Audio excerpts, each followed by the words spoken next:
What's going on, guys? I hope you guys are well. I hope you guys are staying safe. I hope everything's good wherever you are. Guys, want to talk a bit about boxing. Get your questions in. Smash the like button if you're in the live stream. Let me know what you wanna talk about. Get those questions in, guys. Get those questions in. Ryan Lamb in the house. What's going on, Ryan? I hope you're good. I hope you're well. Smash the like button, everyone, while you're here. Let me get the link in the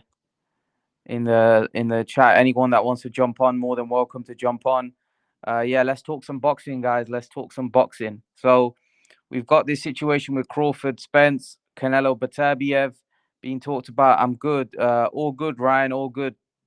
I hope you're well as well. Yeah, I'm all good, Ryan. I'm all good here. I'm all good. It's nice hearing from you. But yeah, get your questions in, get your boxing questions in, and smash the like button, guys. Let's start talking some boxing. I'm here to answer all your questions. Whatever questions you've got, put them in the side chat, and let's get going. Let's get going. Here to answer any questions. So Israel Ramirez says, "What's up, Imran? What's going on, Israel? I hope you're good.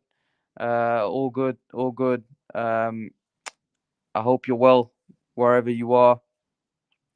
It's good seeing you as always. It's good seeing you as always. Get those questions in, guys, and smash the like button while you're here. Get those questions in. Waiting for you guys to get your questions in. The more questions, the better. Smash the like button while you're here as well. I've got the link in the chat as well. If you want to jump on, you're more than welcome to jump on. Let me know if you want to come on, and the link's in the live stream. All you got to do is click the link and hop on. I'm waiting for anyone that wants to jump on. I'm waiting for any of you guys to. If you want to jump on, let me know. Let me know. Yeah, guys. So there's a lot going on in boxing right now. There's this issue with Crawford Spence. A lot of people want to see that fight, but you know what? It looks like we're gonna get Spence and Ugas, and not Spence and Crawford. It seems like there's a lot to make that fight. It's gonna need a lot. We also don't know whether both those guys are gonna agree to a split. As we know that Spence wants the lion's share, but Crawford feels that it should be 50-50. So it's going to be difficult. It's going to be difficult to make that fight. Uh, in terms of the Canelo Batarbiev situation, people want to see Canelo fight Batarbiev. Some people think Canelo I was listening to Sean Porter's podcast, and he actually said he thinks Canelo makes Batarbiev quite easy. It's quite an easy fight. He thinks Canelo's experience will be too much. So Ryan Lance says Spence and Crawford are both ducking each other. Yeah, I won't say Crawford's ducking. I think Crawford wants to fight, but I think it's more so Spence thinks that he's the big fish, as he likes to say, and he should be getting the bigger share out of the two. I don't know what you guys think of that. Do you think Spence should be getting the bigger share out of the two? He thinks he's doing all the heavy lifting, and Crawford isn't doing the heavy lifting. Crawford's fighting easier competition, so he feels he should be getting the lion's share. Also, his numbers are much better. Israel Ramirez says, I'm from Old Town, Imran. It's Salt Lake City, Utah. Where's that? Where's that? Old Town. I am from Old Town. It's by Salt Lake City, Utah. I don't know where that is. I don't know where that is, to be honest with you. I'm gonna be brutally honest with you. I don't know where that is. Yo, Marky Dan in the house. What's going on, Marky Dan? As always, my boy Marky Dan's always in the house. Marky, I hope you're good. DHP Junior says Spence is all mouth. Yeah, Spence is frustrating me, to be honest. I want him to fight Crawford. I want him to give us the fight that we want to see for years. That's the fight we wanted to see. That's the fight we wanted for a long time now, guys. If any of you want to jump on, I'm gonna leave the link in the chat so you guys can jump on. So I'm gonna leave. There you go. There's the link. If any of you want to jump on, you're more than welcome to jump on. We can talk some boxing. Um, but yeah, I'm a bit disappointed in Spence. I want to see him fight Crawford. That fight for Spence is a legacy fight. It's a legacy-defining fight for Spence. That's going to be the fight that he's going to be judged on in the future. So it's imperative he takes that fight. It's imperative he makes that fight happen, because that, like I said, will be a fight that he will be judged on in the future. That's what people are going to look at and say, Spence fought Crawford, and what was the outcome of that fight? That will affect both their legacies. Whoever wins that fight will probably be seen the best of this era, and that's why that fight's so important for both of their legacies, because I think whoever wins that fight will be known as the king of this era in the welterweight division. So yeah, that's a very important fight for both of their legacies. In terms of Canelo Beterbiev, um, oh man, that's a fight that I want to see badly. That is a massive fight, by the way. It's home at the Alta Jazz basketball team. I've never heard of the Alta Jazz basketball team. I don't follow basketball. But is it you live in the United States? But yeah, Canelo and Beterbiev, that's the fight I want to see. I really want to see that fight. Ryan Lamb says Pac is the welterweight king of this year. Yeah, but Pac, I consider Pac the king of the last era. He's kind of this is a new era now. M Star says Spence's reluctance to fight Crawford right now tells me he needs some time with his injuries to test and maybe prove to himself that he is ready. He may be advised to milk some paydays first. Yeah, well, I would agree with you, M Star there. But however, he's going into a fight with Ugas, which I don't think is going to be easy. If what the reports are saying are true, if Spence fights Ugas, Spence could lose that fight. Ugas is a really good fighter. Ugas can really fight. I think people are overlooking Ugas. Ugas is a very skilled fighter. Now, people think that Spence's strength and pressure might be too much for Ugas. I don't know, because Ugas is a big guy himself. He's a big welterweight. He's a very good boxer. So that's a hard fight for me, for Spence. But let's see. I'm really looking forward to that fight as well. I think Ugas could give Spence a lot of trouble. But there is talks, if Spence does lose, there's going to be a rematch clause. Whereas if Ugas loses, there's no rematch clause. So that tells you that, they've got a rematch clause, even though they're both under PBC banner, shows that Spence has, he's not confident going into that fight against Ugas. But, rematch clause is practice, but the fact that Ugas is not going to have a rematch clause and Spence is, they obviously want to make sure Spence wins that fight, rather than Ugas winning it. So it clearly shows that, they're favoring Spence in that fight, and they want Spence to win, which is obviously, for me, it should be the winner of that fight fights Crawford, not a rematch clause. The winner should just fight Crawford for undisputed. That's how it should be. But obviously, they want Spence to win. So Jose Ruiz says, hey, Imran, how are you? 2021, great year. In 2022, Canelo Alvarez v. Beterbiev, the fight, what happened? But that's one problem. Arthur Beterbiev, his promoter, Bob Arum, ESPN, and Canelo with Showtime. How is it going to... No, Canelo's not with Showtime. Canelo's a free agent. Canelo's a free agent, so Canelo can fight anybody. Canelo can go and work with Bob Arum and go on to, top and work, fight on ESPN, because he's a free agent. So I don't really think it'd matter for Canelo, because Canelo will go over and fight Arthur Beterbiev on ESPN. So I don't think that's going to be much of an issue. Jose Ruiz. Guys, everyone in the live stream, you can smash the like button. I'd really appreciate if you can smash that like button. I'd really appreciate it, guys, if you can give that like button a smash. It means a lot. Thank you for all the support over the years. But yeah, Canelo will fight Beterbiev on ESPN, no problem. Canelo has no problem in making fights. He'll just go and work with broadcasters. ESPN's a big platform. Israel Ramirez says, I thought Canelo would have trouble with Arthur, but after watching his last fight, I give the win to Canelo. Canelo is not going to sit on the ropes. And even if he does, Canelo is great counterpuncher. Yeah, he is a great counterpuncher, to be honest. He's a very good defensive fighter. He's very skilled. He's very tough as well. But Beterbiev's very dangerous. He's very strong. He's very physically strong. That's a hard fight.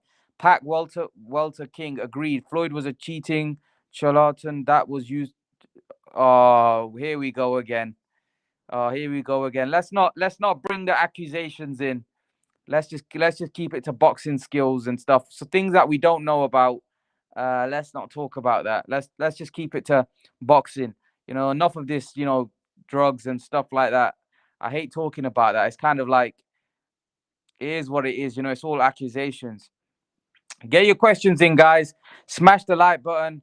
Let me know your opinions about Canelo Beterbiev, Terence Crawford, Errol Spence.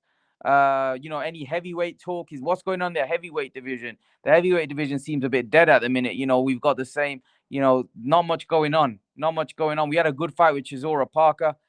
Leave your thoughts, guys. Let me know what you think about this Canelo Batabiev. Sean Porter saying Canelo is Batabiev Zurdo v Bivol. That's a good fight. So the Ramirez is like 44-0, and he has hardly fought. He's hardly fought anyone, man. He's had so many fights, but he just hasn't fought anyone. I don't know what's going on. Yeah, so let's see, man. Let's see Zurdo step up a little bit. He's had a lot of fights, man. People said that about Canelo back in the day, that Canelo had a lot of fights and he was fighting nobodies. Well, this guy's fighting literally no one. He needs to step up his game, man. I've got Bivol in that fight. I think Bivol might be too much for Ramirez. He didn't look too good in his last fight, did he? Zurdo Ramirez. But he's a good fighter, no doubt about it. But he just needs to step up his game. He's had a lot of fights now. Ramirez had a lot of fights. It's time to step up the competition for sure. Eric says Zurdo wants Canelo stimulus check. Yeah, well, they all want that Canelo check, Eric. They all want that big check. They all want that check. They all want that payday. So Octivo says Zurdo ain't that good. Yeah, well, going off his last performance, we'd have to say yes. He's not that good. Canelo Alvarez, the WBC cruiserweight champion, I heard looked up because they're working a deal to finalize deal on May 7th, 2022. It could be a catchweight at 208 pounds. Is Canelo, if he's going to go Showtime, resign, or I'll go back to light heavyweight? Well, 208 pounds, that's not a weight class. Hugs are illegal. Floyd admitted to using them to cheat repack. Lol. Zurdo Ramirez. Zurdo didn't look that great in his last fight. He certainly didn't. He looked poor, to be honest. Wa alaikum assalam, Stephen. How are you, man? I hope you're good, man. I hope you're good. It's good having you. It's always good having Stephen in the chat. Stephen's in the chat. Stephen, let me drop the link for you, brother, if you want to jump on.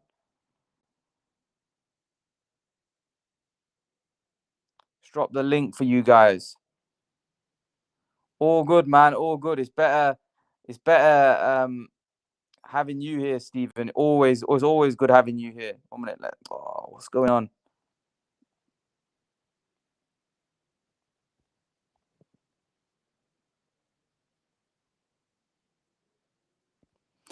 What's going on, people? I hope you're good.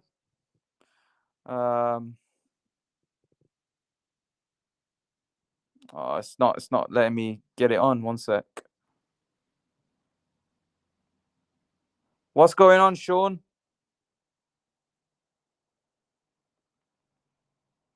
What's going on, Sean? Stephen, I've dropped the link in the chat. If you go back, you'll be able to find the link. It's a bit, if you go above, you should be able to find it. The link, it's above. If you want to jump on, just jump on. So Sean, I hope you're good. I hope everything's well. Tony says, who you got winning? Charlo v Castano. That's a good fight, man. That's a good fight.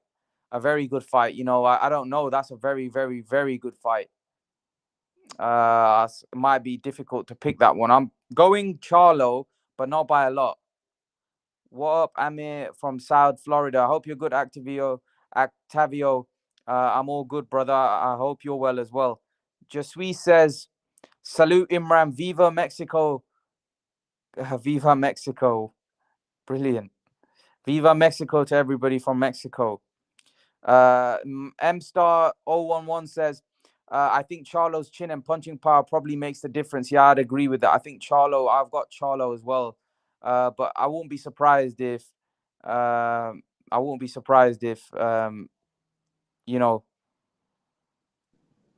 What's good, guys? What's good? What's going on, Stephen? What's going on, EK? What's up, man? What's going on? All good, man. All good. Great having you guys in the stream. Great having you guys in the chat, man. There's a lot been going on, guys. There's a lot of talk. Crawford Spence, Ugas, Javonte Davis.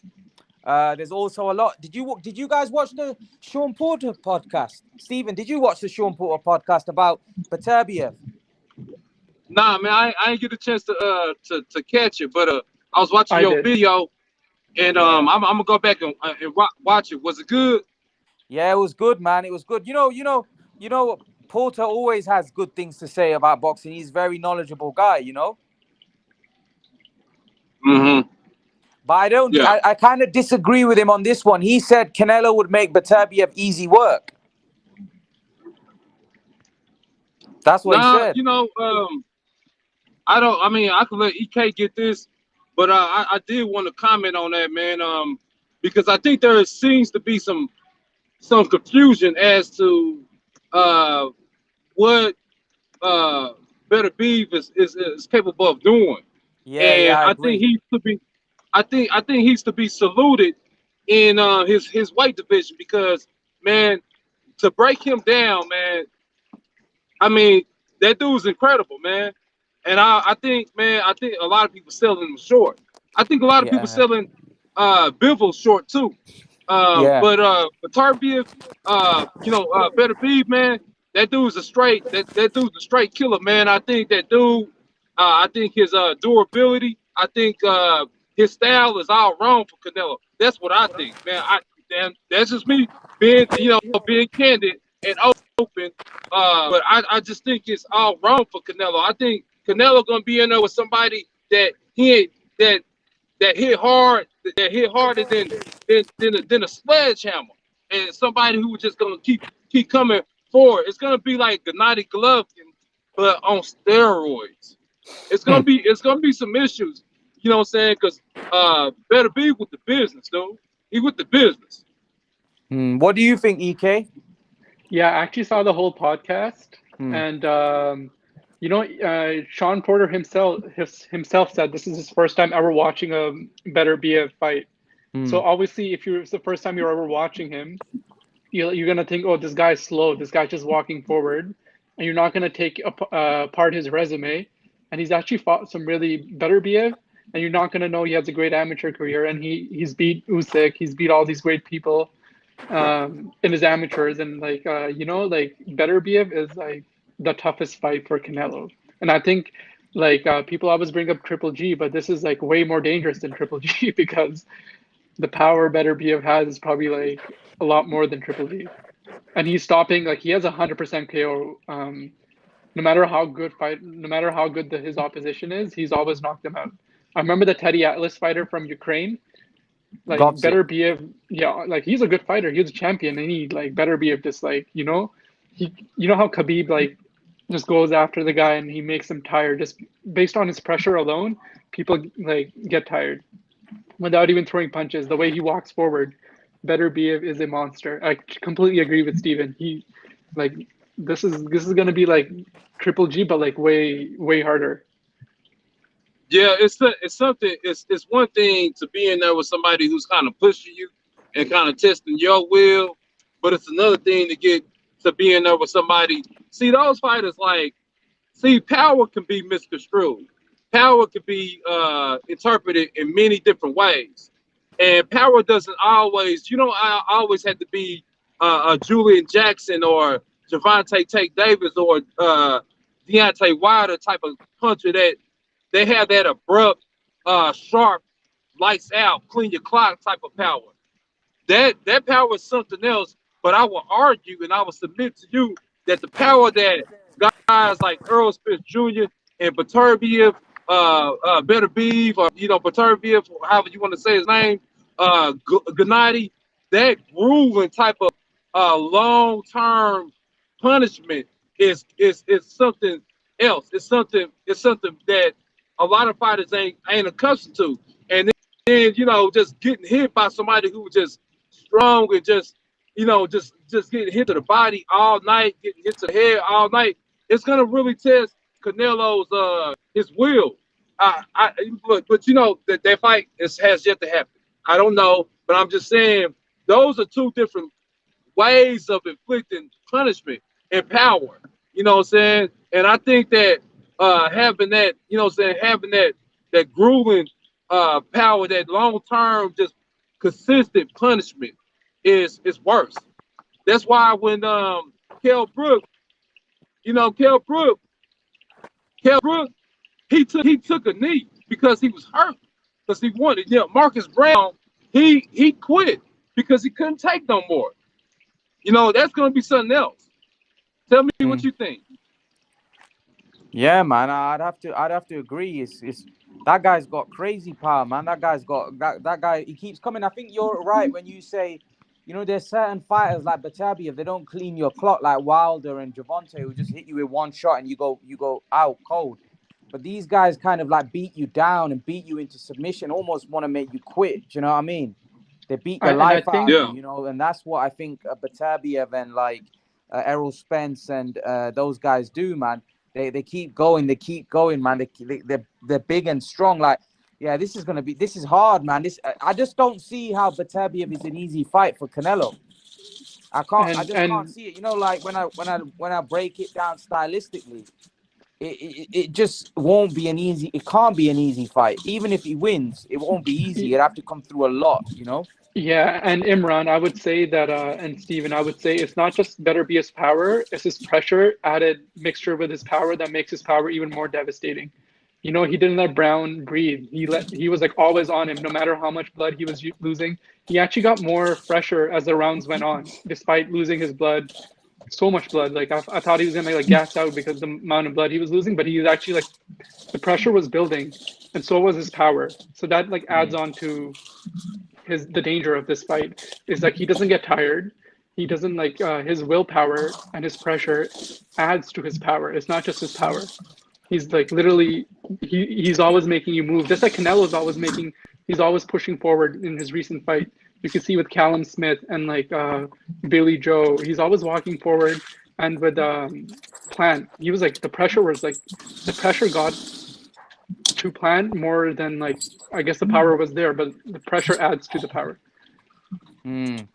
I want to bring Miguel in. I yeah, haven't. yeah, yeah. Go on, Stephen. Go on, Stephen. No, no, I was just gonna say real quick, man. Okay, yeah. All right, so let's just piggybacking off of what EK is saying. My man is right, man. He's right in exact because see those fighters that consistently are punching. Okay, let's just take Earl Spence, Danny Garcia. Okay, he was constantly on there, and he was constantly punching.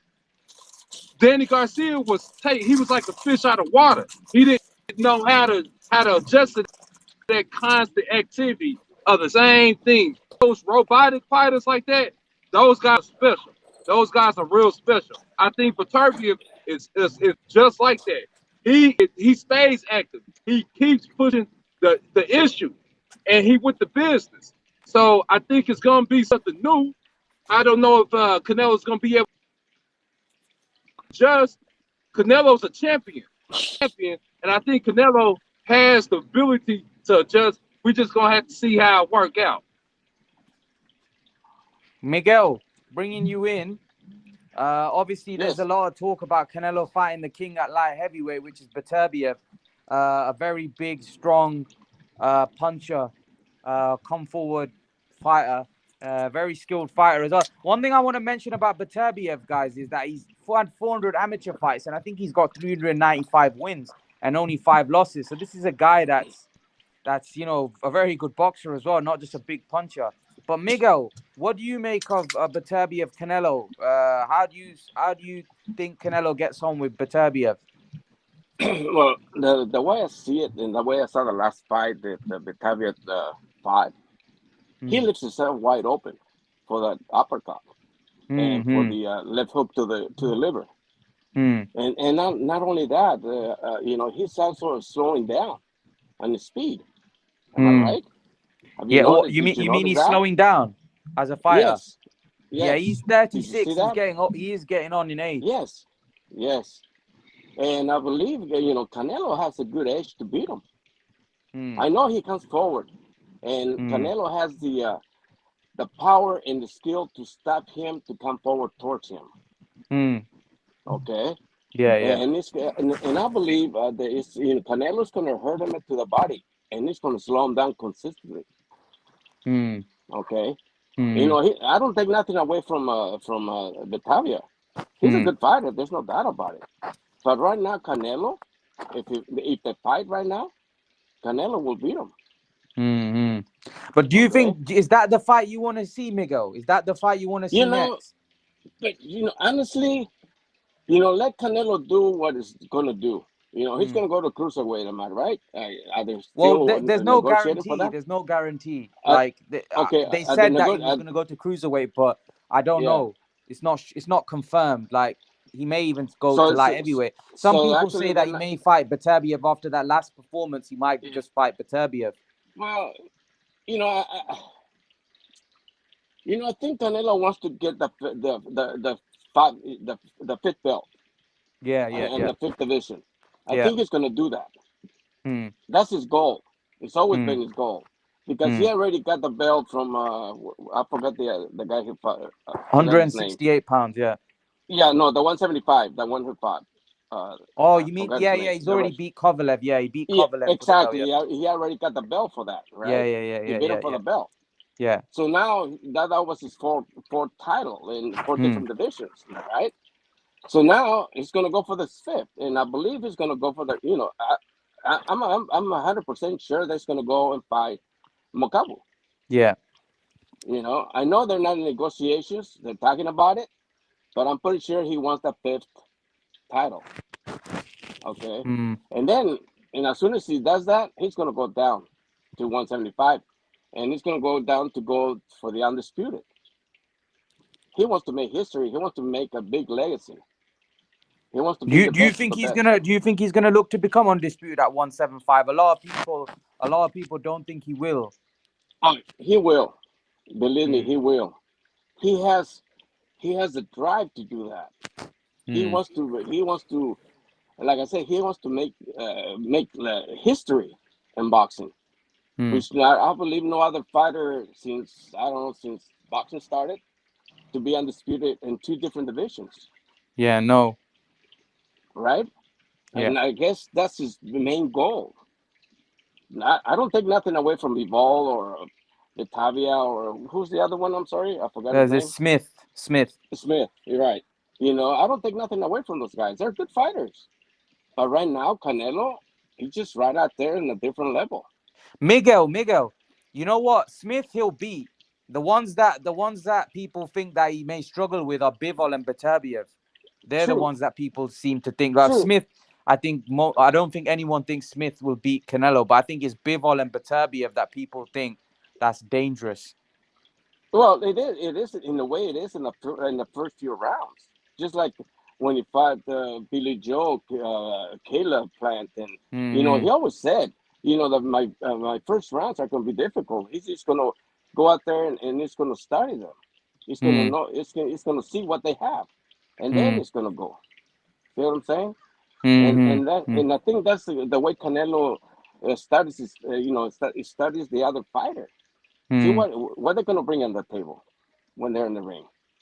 Mm-hmm. Okay, and sure, it's going to be difficult to beat those two, B-Ball and Batavia, but in the long, and the more rounds it goes, Canelo will have the advantage Mm-hmm. because no matter if it goes to the 60th round, Canelo still has the power. Mm-hmm. Do you, Correct? here's the thing, guys. Here's the thing, though. Like Canelo's had a lot of fights. He's had a lot of tough fights throughout his career. I wouldn't want him to fight Beterbiev and Bivol back to back. That would be kill. That's difficult, man. That's difficult. He's had a long career as it is, and I'd prefer those two to fight, and then he fights the winner. What would you say, Stephen? Yeah, I mean that's a tough that's a tall task. But I just wanted to real quick if I could go back to my man Miguel, uh, Mm-hmm. what he's projecting and everything. This is what I got to say. When it's all said and done, I think this is just something that we can speculate on. I got a pretty good feel for how it might go.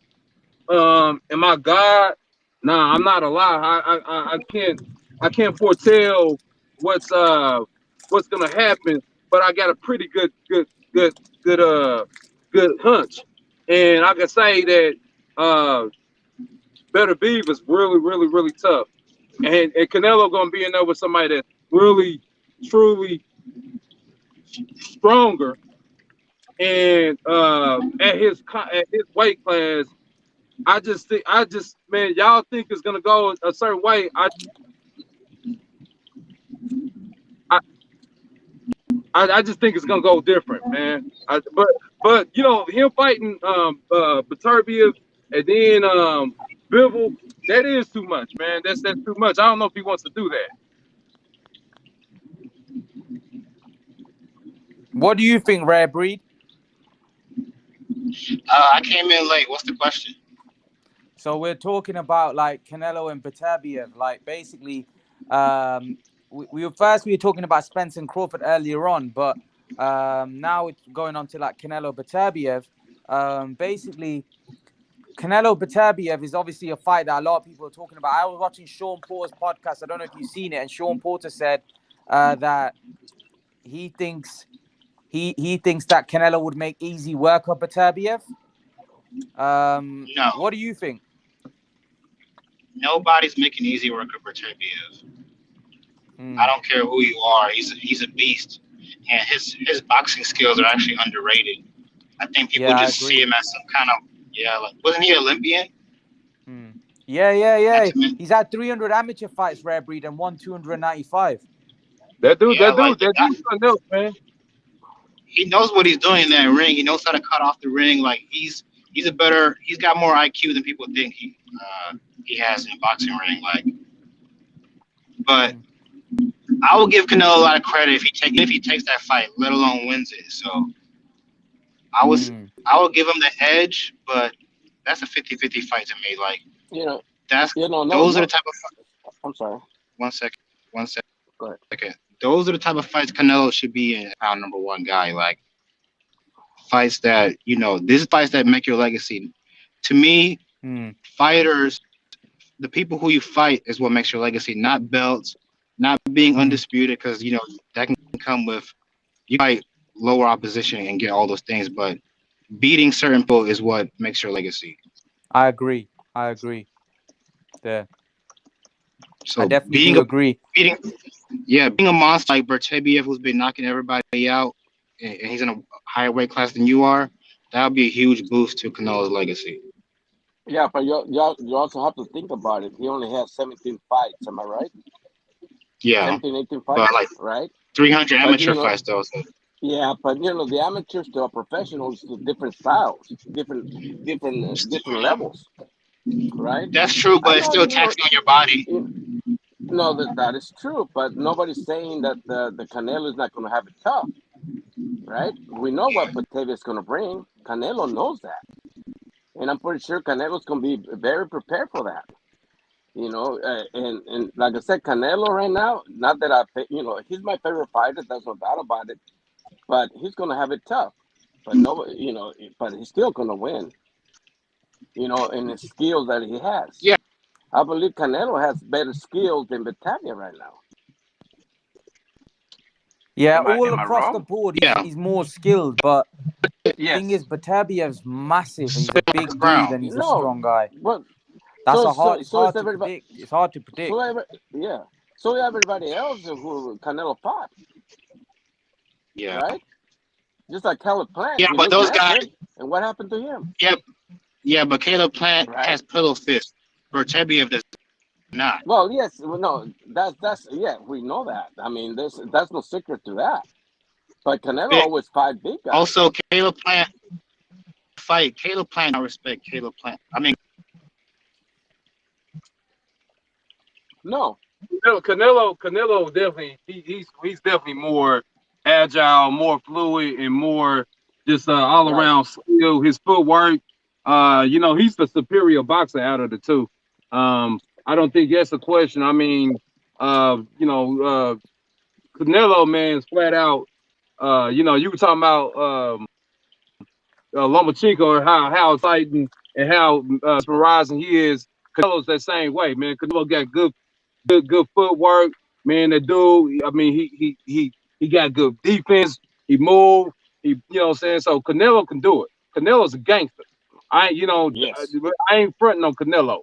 Canelo's a killer. But I'm just saying that particular fight, that's a bad fight for Canelo. That's a bad fight for Canelo.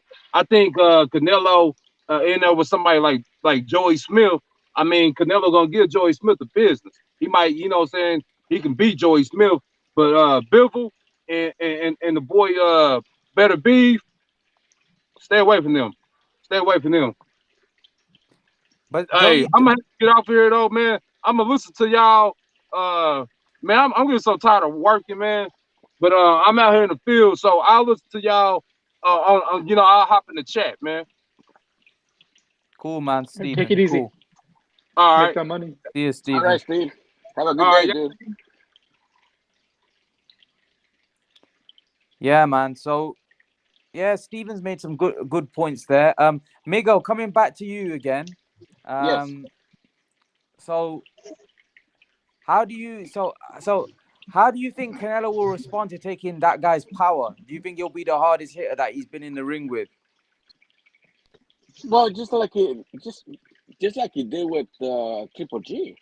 Mm. He knew Triple G had the power too, Mm-hmm. but you know, and Canelo took the punch. Mm-hmm. He did not, you know, in a way, he faced him a little bit, but not as much as everybody thinks. Mm. But no, Canelo has an iron chin. Yeah, he You know, does. he's been proven. You know, it's Yeah, hard. he does. It's hard to. I mean, you know, Batavia. I know he has the power, but Mm. will he hurt Canelo? That's another Mm. thing. Yeah, Okay. Will Canelo hurt Batavia? We don't know that either. possibly. You know. Yeah, he could do. Yes. You know, and that situation is at 50-50. Who's gonna take their punch? Yeah, yeah. You know. And but Canelo, you know, his defense now is crazy. I mean, his head movement is just out of this world. You know what I'm Mm. saying? Mm. And if they stand in the middle of the ring, uh, Canelo's gonna make a mess. Yeah, yeah. That's the only You know? problem though, Miguel. Like the problem is with this fight is that Beterbiev isn't gonna box with Canelo in the center of the ring. He's gonna look to back him Right, up. That's the thing. And if right. Canelo goes backwards, then his slick defense isn't gonna be as good as what it would be from the center of the ring, because now Beterbiev is pushing him back onto the ropes.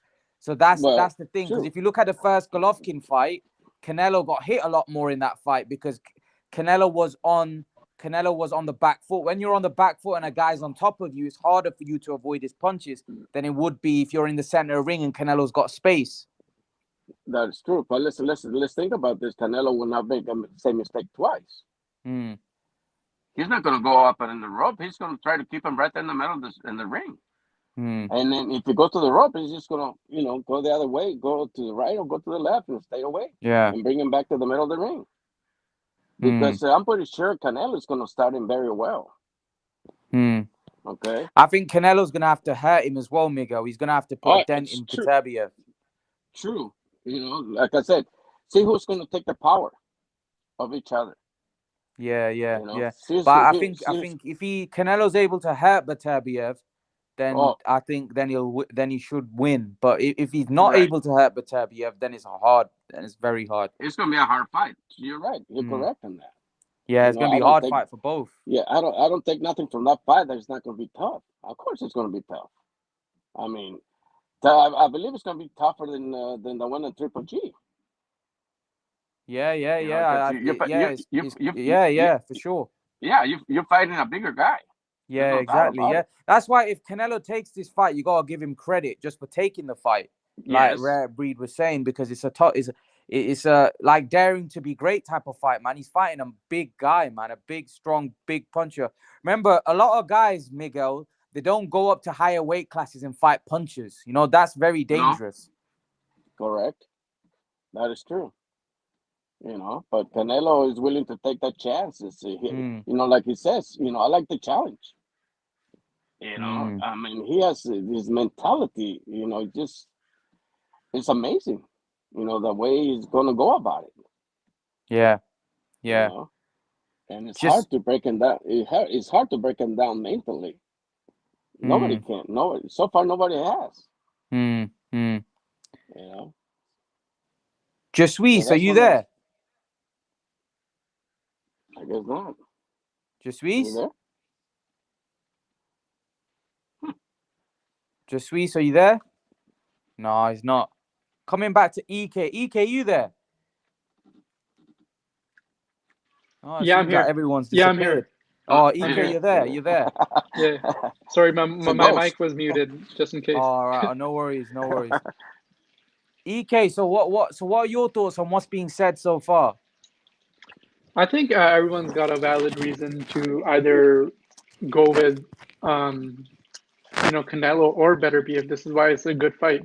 If we're Mm-hmm. all here talking about, oh, Canelo is going to beat him, no problem, then obviously that's that's probably not like the most competitive fight, because I guess it's boxing, anything can happen. But the fact that like a lot more people this time are going to be like, oh, there's, like it's there's a good argument on both sides. Like Canelo's counter punching and his defense versus Better BF's pressure, Mm. and like his power, his weight. Honestly, like there's a lot of things. There's going to be a lot of things that are going to be colliding with each other.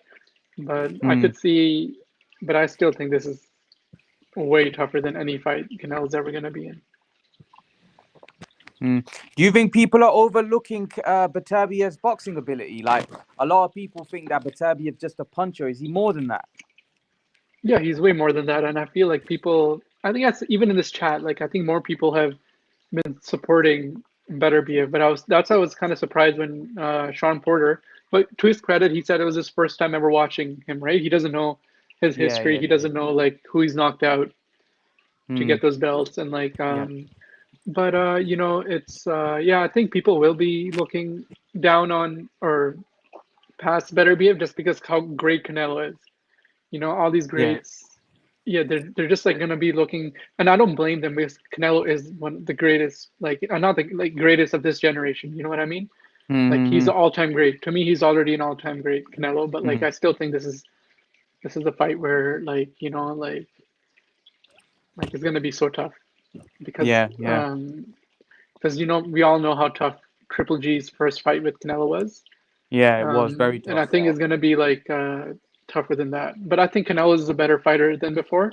From that, like Mm-hmm. people always say like, who have these guys fought? Even when Mm. people criticize Canelo, like his win against Lara, people say it's disputed. Like some people think he lost, but all Mm. these close fights have made Mm. Canelo a better fighter. So like all these other guys that aren't fighting each other, they don't have time. That like they're not gonna get better. I mean, they are already good, but like they're not gonna. Canelo has had to learn the harder.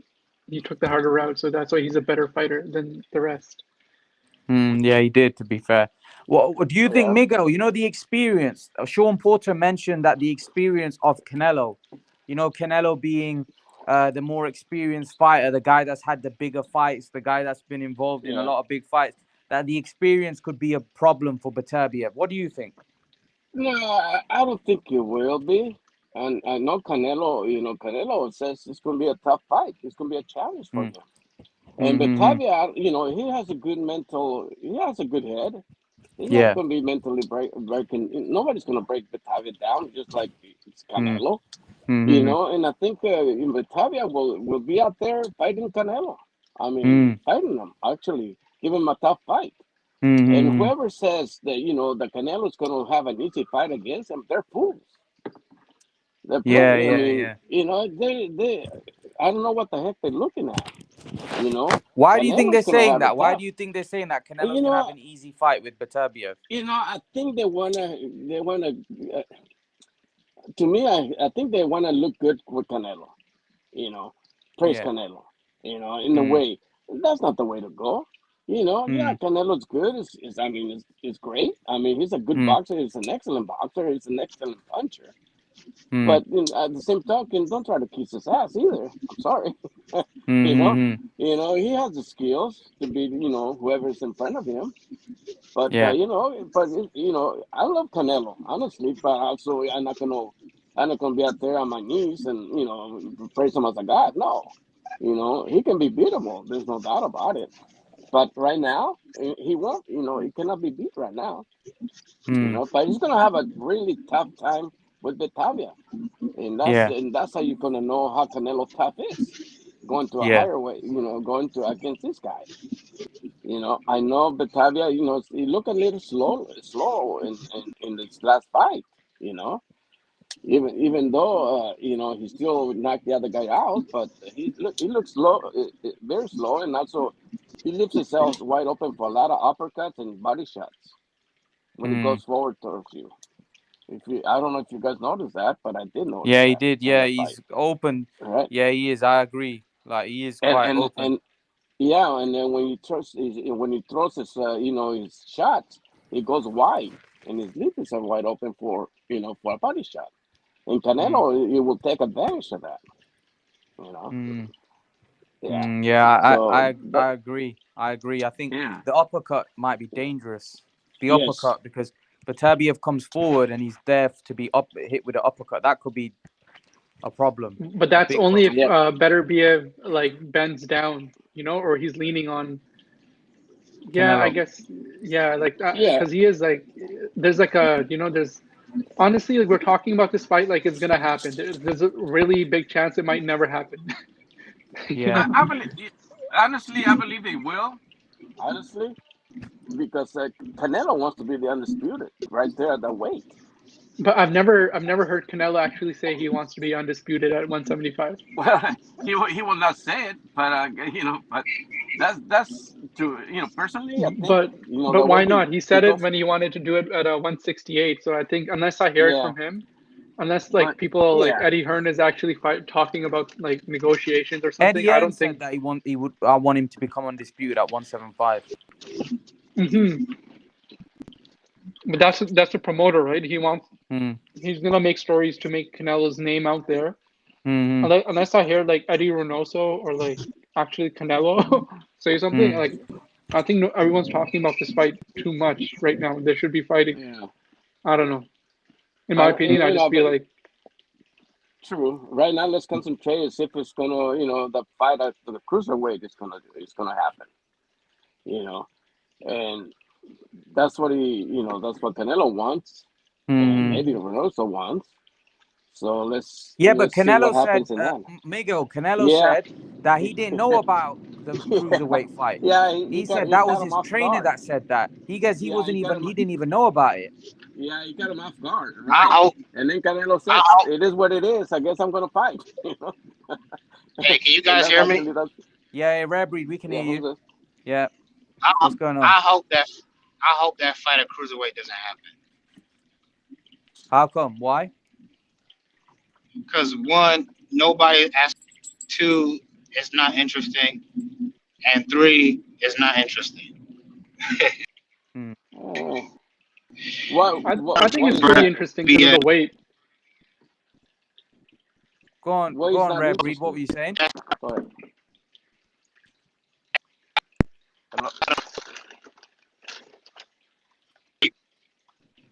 actually beat him. Hmm. I feel like the only people who really want that are like diehard Canelo fans.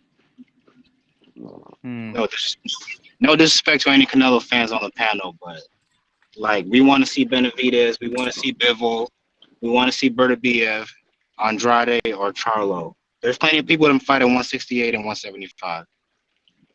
No, Hmm. hold on just a second. But just But those guys remember. got to fight each other first too. They can't just all be Exactly. waiting for Canelo. Okay, well, I You mean, know, Callum Smith, all these other guys didn't have to wait. They didn't have to fight each other, so why can't they fight? because Because Canelo's one man. All these fighters are like 10 of them. They can fight each other. Like look at Daniel Jacobs. He fought like Triple G. He fought like good competition before he fought Canelo. Like right. we need So people to fight each other. Bertabiev needs to fight somebody more to get the Canelo fight. Really? No, No, better Better Biev Biev. has beat a Better lot of Biev great don't. people. He's already fought Okay, good so guys. yeah, that's just one of the guys. I didn't say all of them, but at least one of them deserves the fight, right? To be Yeah, honest, well, I would say Bivol and Batabi. I'd say all of them deserve the fight. All of the names that you mentioned deserve the fight, but I don't think he can fight all of them. That's the thing. I'm not sure. By I the have a time his career delivery ends, he'll for fight all Pink. of them. 11706 West Dove Wing. And your company? DoorDash. Oh, Yeah. Yeah, so I'm you not deliver it. sure. I'm not sure he can fight all of them, Is he on Miguel, the but I job? reckon he will. Is He will fight. He will fight. I think the guys at 175 have a very good chance Canelo will fight them. Yes. you know? I just hope he doesn't age out Beterbiev, like, hopefully. But the guy is 36 years Make him old. old. He's Yeah. 36. Well, He's age turning 37 him out. soon. Yeah. I mean, we're creeping on that age already, Bataviev's but hopefully he doesn't wait until like he's 39 or something. We'll see. Yeah. I don't think I'm not sure how long Canelo said he wants to be around for another 6-7 years, but again, I'm not sure. I think that fight will happen sooner rather than later because I think Canelo's not going to go back down to 168. I doubt it. Yeah. So if he fights Makabu, unless he stays at cruiserweight and fights the other champions, he's going to have nowhere to go apart from 175, really. And I think if Charlo, the fight that has to happen at 168 at the biggest, because I don't think Canelo's gonna go down to 160 at all ever now. Maybe Yeah, too I know. hungry. think Charlo- Charlo, I don't know what Charlo is like. You think Charlo's a bigger fight than Benavidez? I think culturally, yeah. Like I think Charlo's way more popular, but I think Beterbiev is a tougher fight than Charlo. Yeah, I don't think anyone would dispute that. He's a way tougher fight.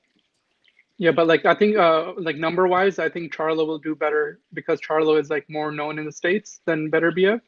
So it's like culturally, it's a bigger fight for like I guess but like Beterbiev is way. I think it's going to be a tougher fight, in my opinion, at least. You don't know until these fights actually play out. Yeah. There's no doubt about that. But Beterbiev is a way tougher fight than Charlo, in my opinion. It's not even close, really. And I think even Andrade is a tougher fight than Charlo, in my opinion.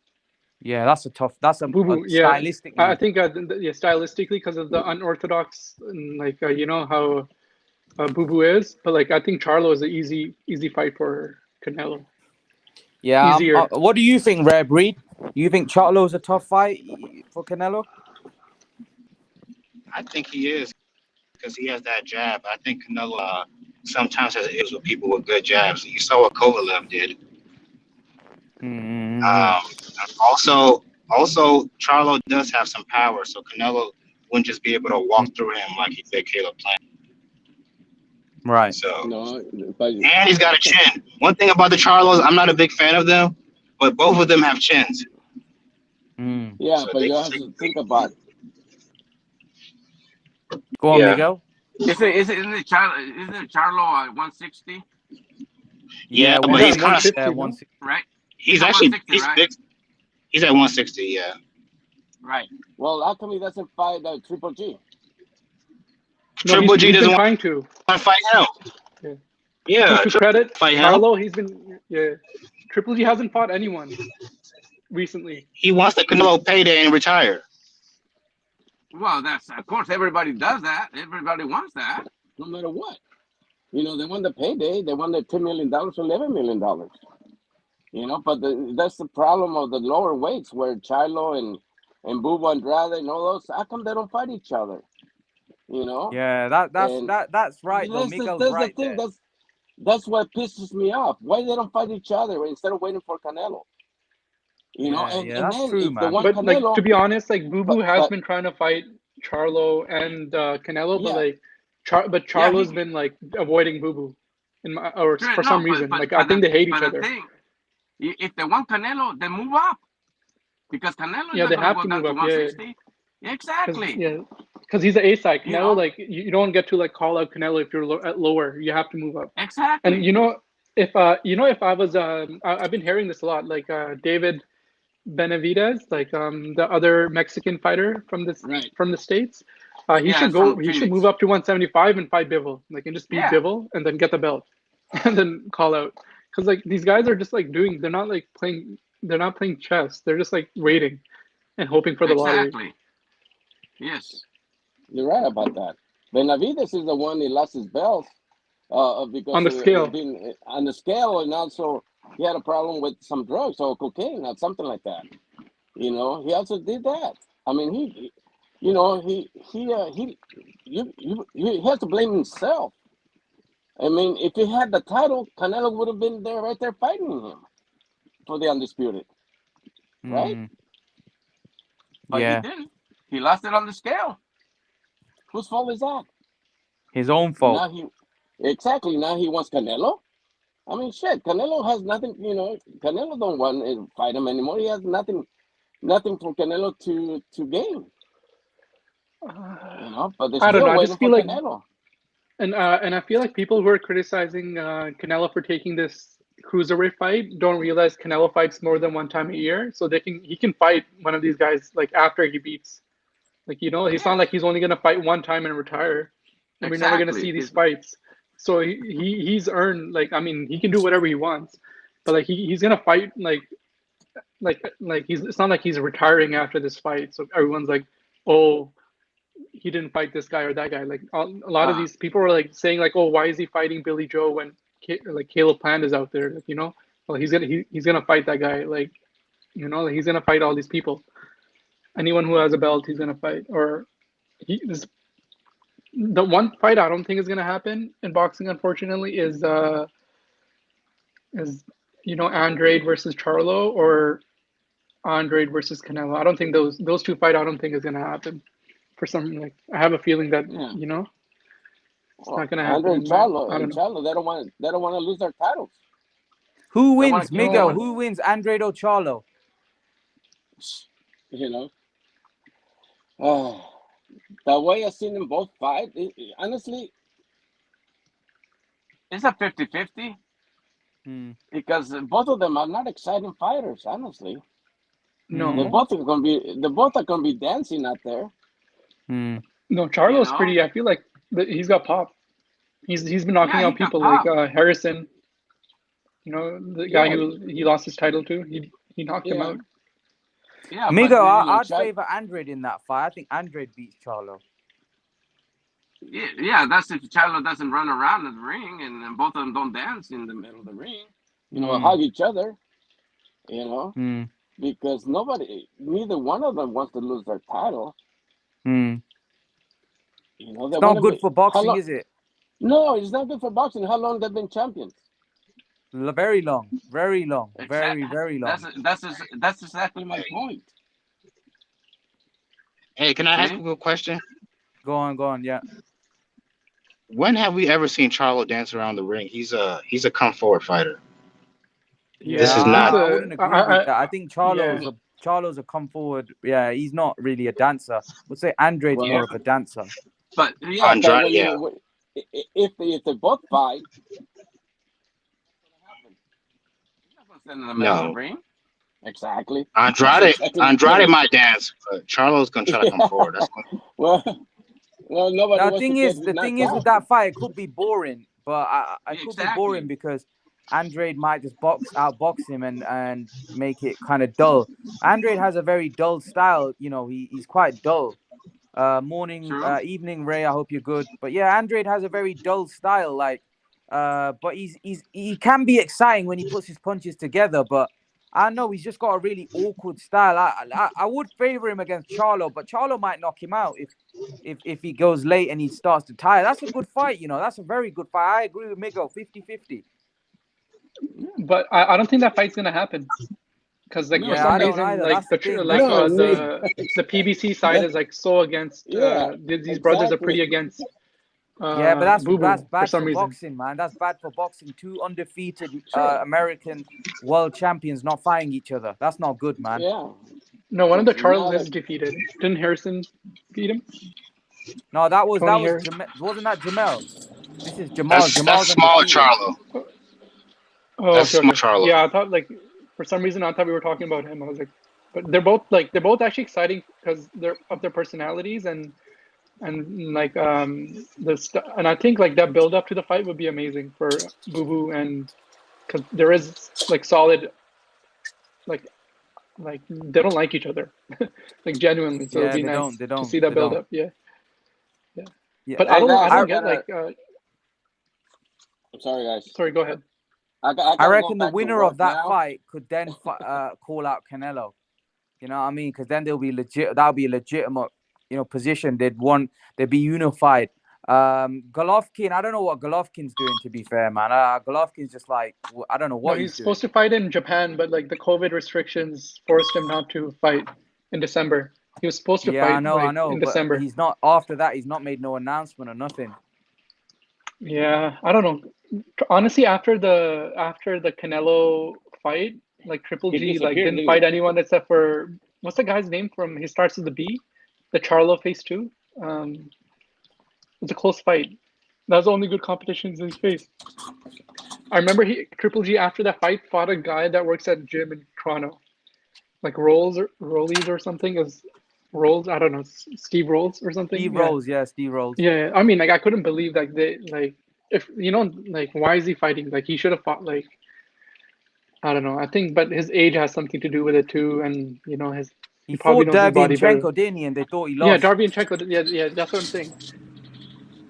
That's the only They good thought he fight he's lost had that after fight. Canelo. Can you imagine? Like who would have thought? Like I thought he was gonna like ride the wave and like get big fights, but that's the only good fight he's fought after.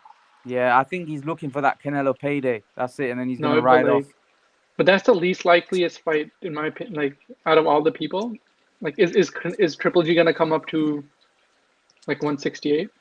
Yeah, I think he would. But has For he ever moved Canelo, up in weight ever in his no, whole he career? hasn't, but he would for Yeah, so Canelo. I I think. don't. Yeah, but like I Don't you I Well, don't think he'd think that move up fight's for gonna. Canelo? Like, how many more years is he gonna wait? What if Canelo doesn't fight him next year? What is he gonna do? Yeah, I know. That's what I mean. But that's what I think he's waiting for. That's why he's not fighting Charlo or Andre. Otherwise, doesn't make sense why he's not fighting Charlo or Andre, does Yeah, it? but I'm saying I don't think Canelo's gonna fight him next year. Then why? Like, what are you waiting for? Like, just either like, and he's gonna I like, don't know. I don't know. God knows when this fight in Japan's gonna happen. You know? Yeah, to be honest, I wanna see Canelo fight. I wanna see.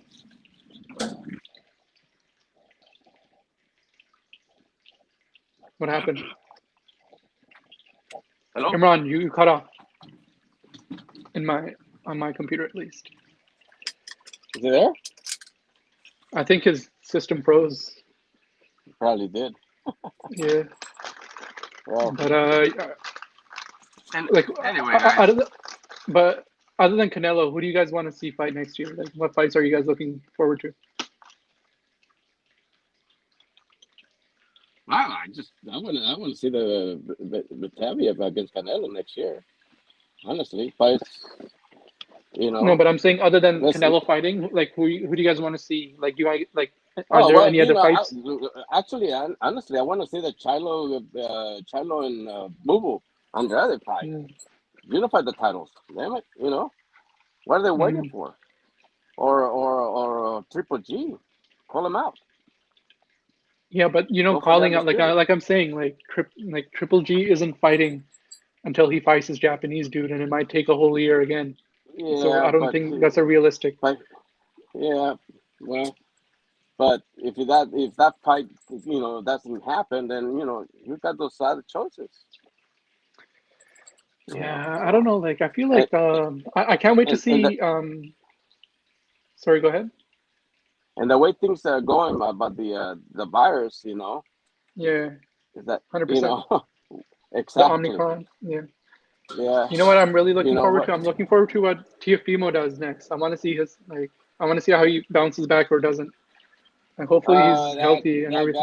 guy, man, he's just a crybaby. Honestly, I don't know why he cry about it. He lost, and he still, Mhm. his father and all that. I mean, it was just a damn circus.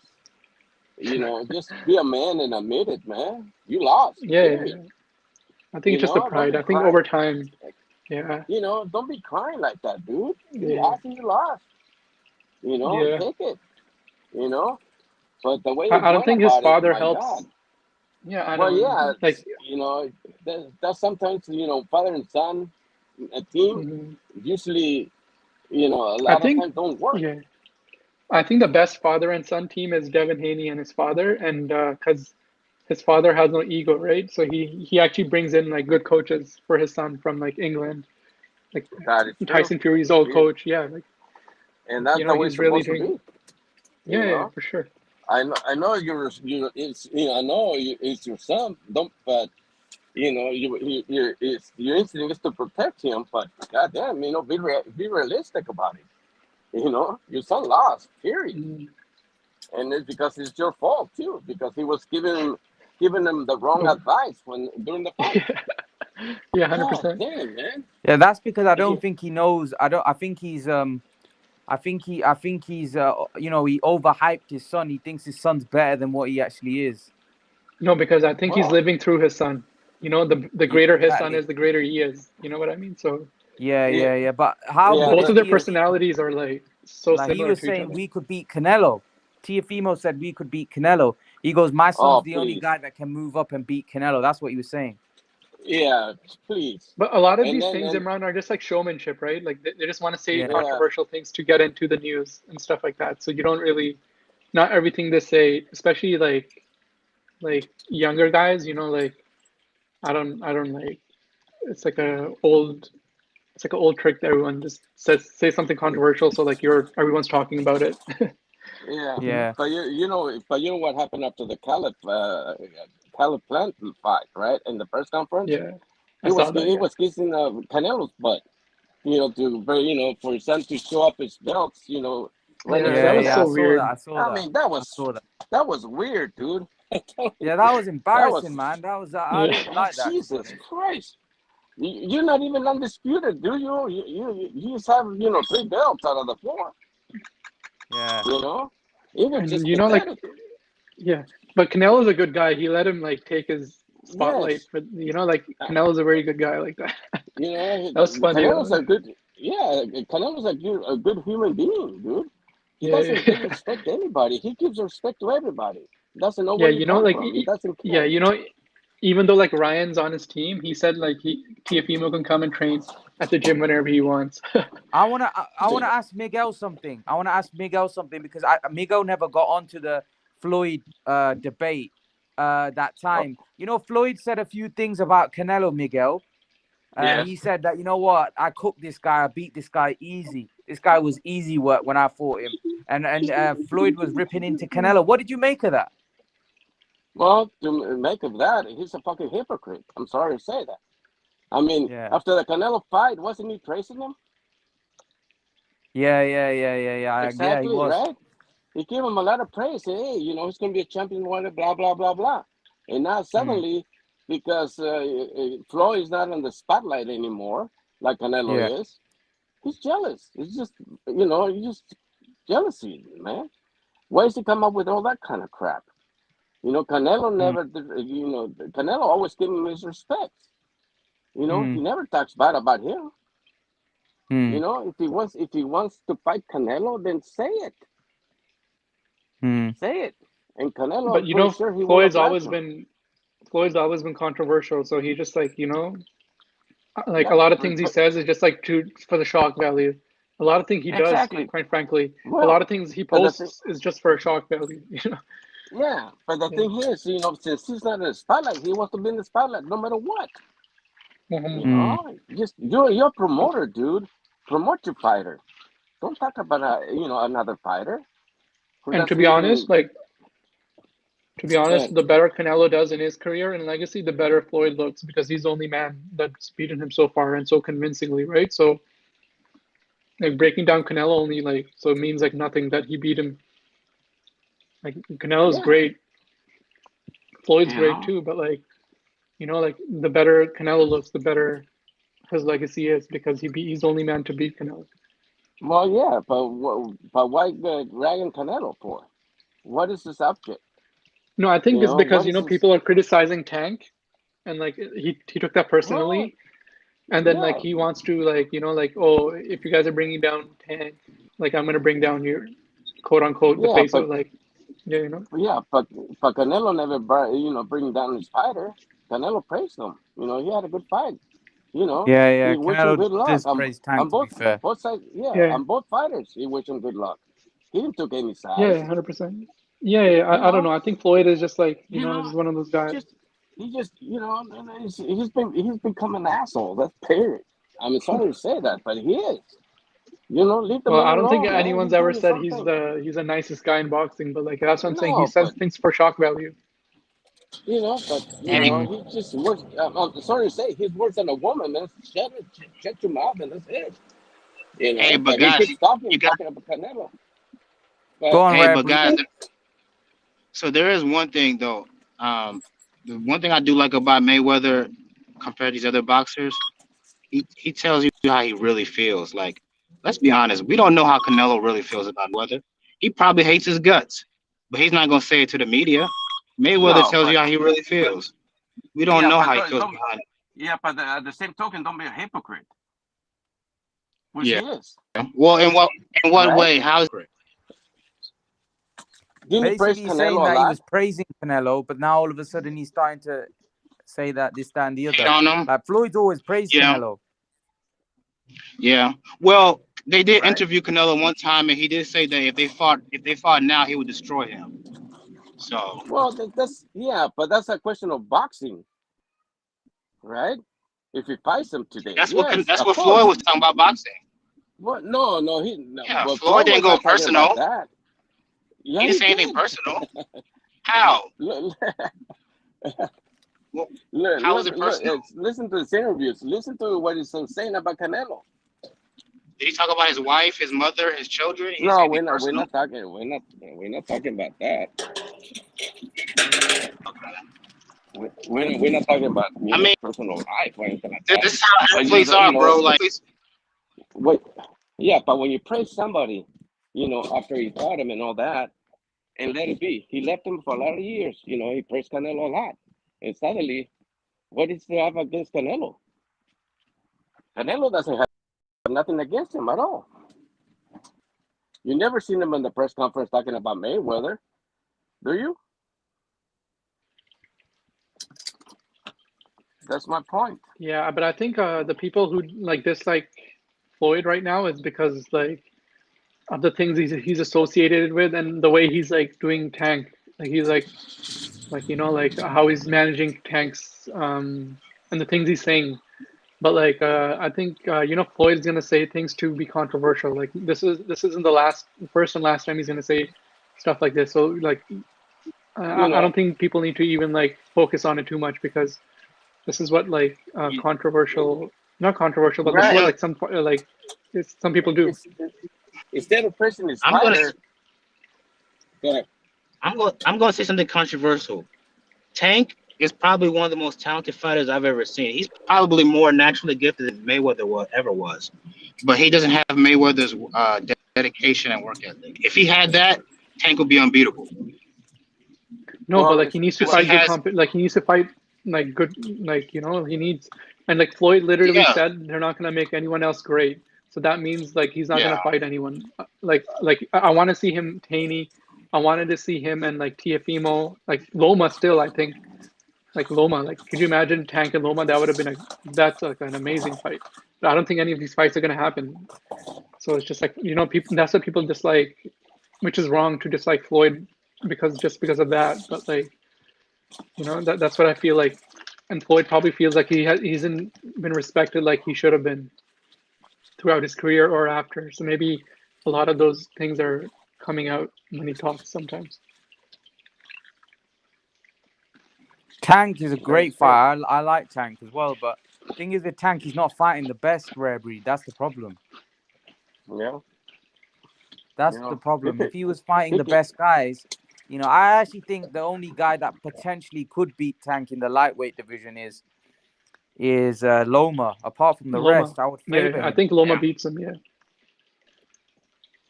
Yeah, I and think that's he's why they the don't only want like guy that's what I really. mean. So but like when Floyd says, "Oh, we're gonna wait till Loma is older to fight him," like why? Like why even put that on Tank's legacy? Like if you like why even say that in an interview? You know what I mean? That just makes Tank look bad. yes, Yeah, true. That you is know, I, true. yeah. Charlie Perez says the problem is that TMT fights only in house. Yeah, I agree, man. They only fight in house fighters. That's the problem. They need to start fighting others from outside of PBC. Yeah, I and they guess don't fight. PBC don't. I guess the PBC doesn't want to be left with any champions.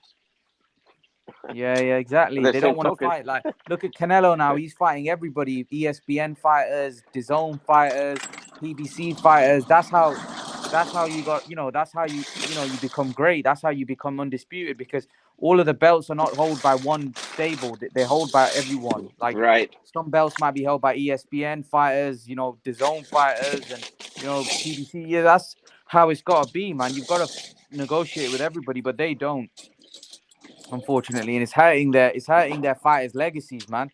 Yeah. It's all a bunch of politics. That's what it is. You Yeah, it's know, it's it's gonna be hurting their sad. legacy, man. I really don't want to see all these guys like Ryan, Haney, Tiafimo, Loma. They're all gonna have great when it's all said and done. They might have like all great resumes, and then even though Tank might be the most exciting fighter, like I don't want to see his resume be the weakest because since he is the most exciting, his resume should be the best. Better Yeah, than that. they're Than I not feel like better fighting the than what Loma's he best. been here has. for a while. Yeah, but Loman's been here for a while. That's why I still think he's the best in 135. Have you guys heard who Tank's next opponent is? Potential? No, they haven't Keith said Thurman? anything about it. Is it? It's they said it could be Gary Russell. Gary Russell's fighting someone. Yeah, He's already defending his yeah, but world like, title. He's isn't already Gary Russell like After 120 or 120? Isn't he like Mark tiny fighter? 120.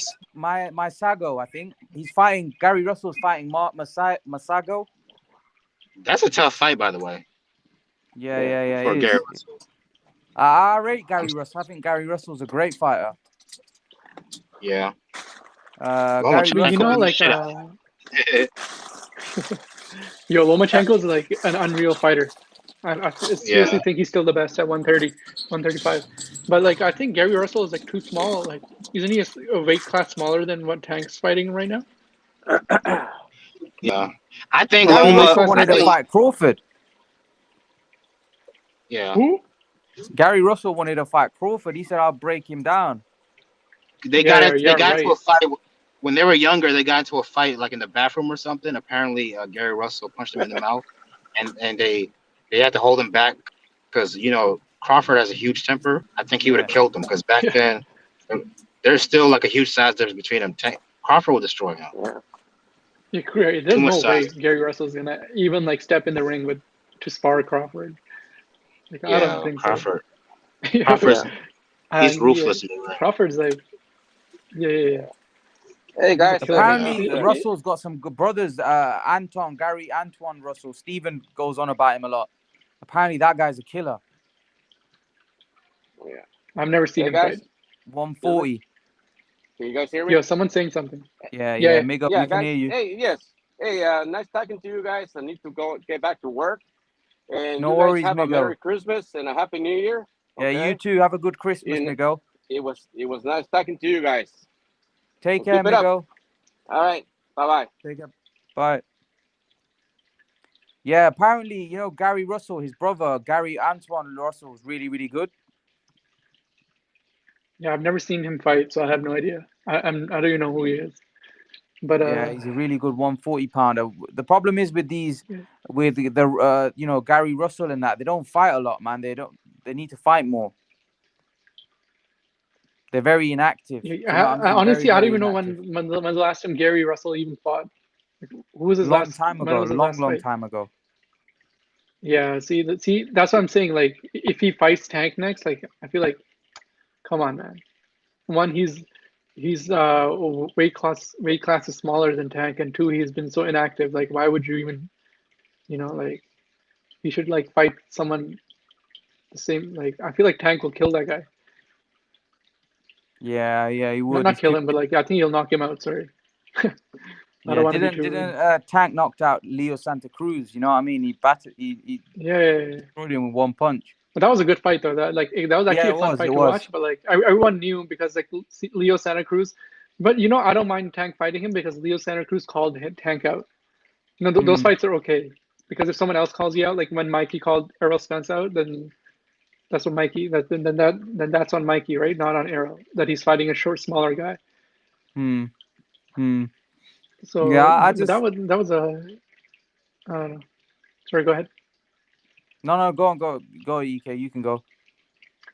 Yeah, so that's like when I see other short like smaller fighters call like fighters that are in bigger weight classes and then they Mm, get the fight, then like I don't mind then, but then if if it's like the other if like for some reason Errol Spence just went out of his way to call out Mikey Garcia or just like initiate that fight, then I would have been like, what the hell? Like, why are you fighting someone 2 weight classes below you? Like, I know it's like that was like yeah, but it's sad to see that Mikey lost recently to like almost like a no-name guy.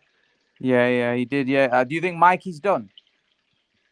No, not at, like I feel like if he gets the motivation back, I still think like I think him and Devin Haney should fight if he can get down to 140 or 135.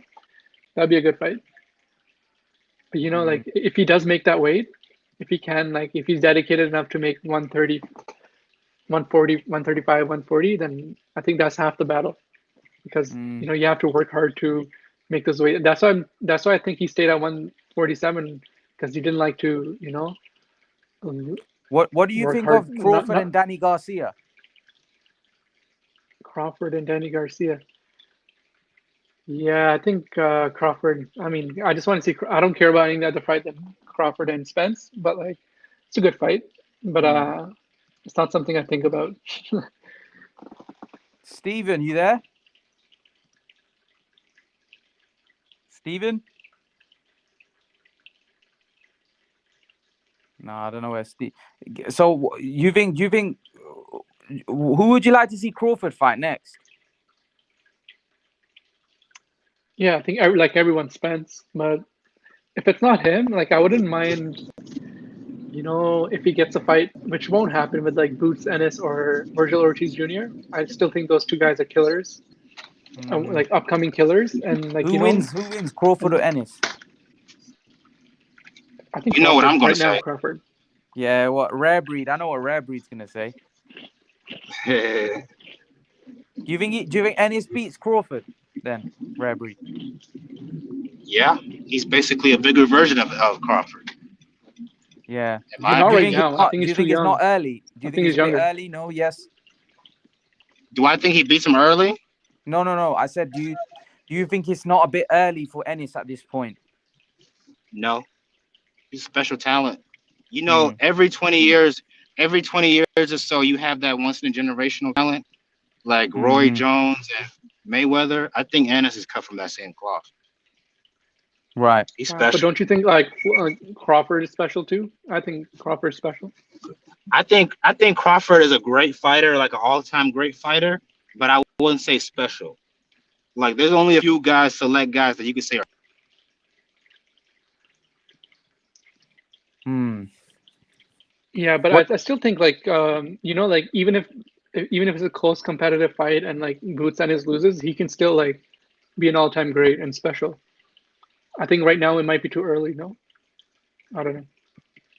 Yeah, probably. Like it's a dangerous fight if you're building a fighter. What do you think, Steven? Oh no, Steven's gone. Steven's gone. So rare breed, are you there? Rare Can breed? you hear me? Yeah, Can you yeah, hear can me? hear. Yeah. Can hear you. What you cut off there? What were you saying? So yeah, I think it will be like even if he were to lose to Crawford, it would be like a Canelo situation. He can recover. He's still the same age as Canelo was when he lost to Mayweather. Yeah. But like to me, Ennis Ennis like a generational talent. Like I don't know if there's any fighter in boxing right now that looks that has his full package of skills. You know? So do you Do you think see he's anybody? like a prime Errol Spence doesn't beat him either because of his No, not Earl, but I think Earl will give him more trouble than Crawford just because of the stylistic size? matchup. Hmm. Yeah, stylistic. Yeah, What about Ortiz? Ortiz is very Virgil very Ortiz. good. Yeah. Ortiz too, he's really really good, but Ennis can do everything Virgil can. But the Mm, difference is, uh, Virgil doesn't have his skills. Like I mm, don't think he's as good defensively as Ennis. So mm. it would be a good fight, but I think Ennis would eventually get him. Who's the bigger puncher out of the two? Do you reckon? I don't know. Ortiz. It's a good Yeah, that's a question. tough one, isn't Maybe it? That's a tough. No, I'd I say don't it's know. Ortiz, That's but I think the more skilled, more obviously the overall better fighter is Ennis. But yeah. like it's Who's fine bigger? if like I don't know. The but Ennis looks I massive, think don't he? I think Ennis is a little like I based think more on mass with Ennis. yeah, I Ennis think there's is more more mass with Ennis, mass. but I still think but I still think like the power, They're both like if 5'11". anything, like Ortiz has better than Ennis's power.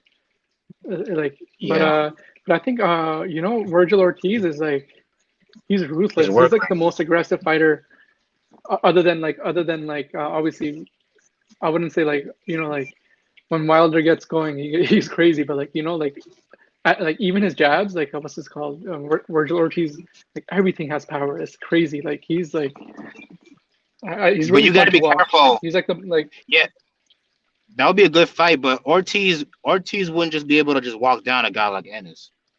That'd be very no, I'm dangerous. not saying He I'm could. not saying he beats him. I'm saying Oh, any fight that Vergil Ortiz is in, it's so much fun to watch because like everything is like absolutely. like the He way got hurt even in he his last jabs. fight Yeah, against but Kavaliauskas. He was he's hurt in fighting that Mean fight. Machine.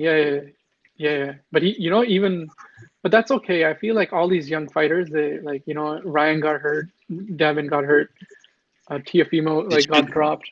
Like did you guys know that Virgil and Earl are from the same gym?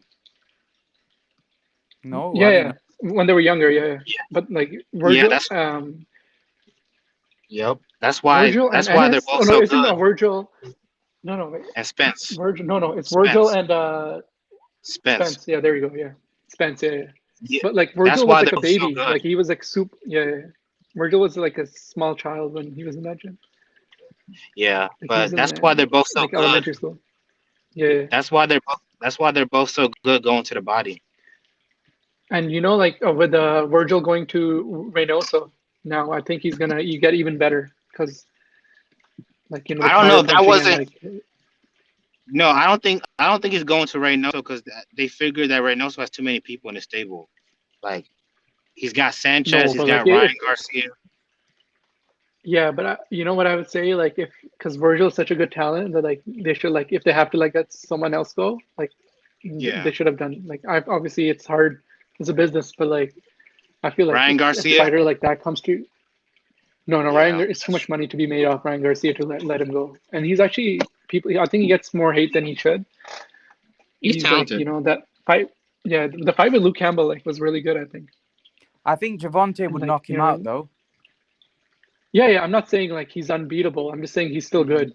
Who do you think Like wins if that Devin fight, Haney, Javante or Ryan?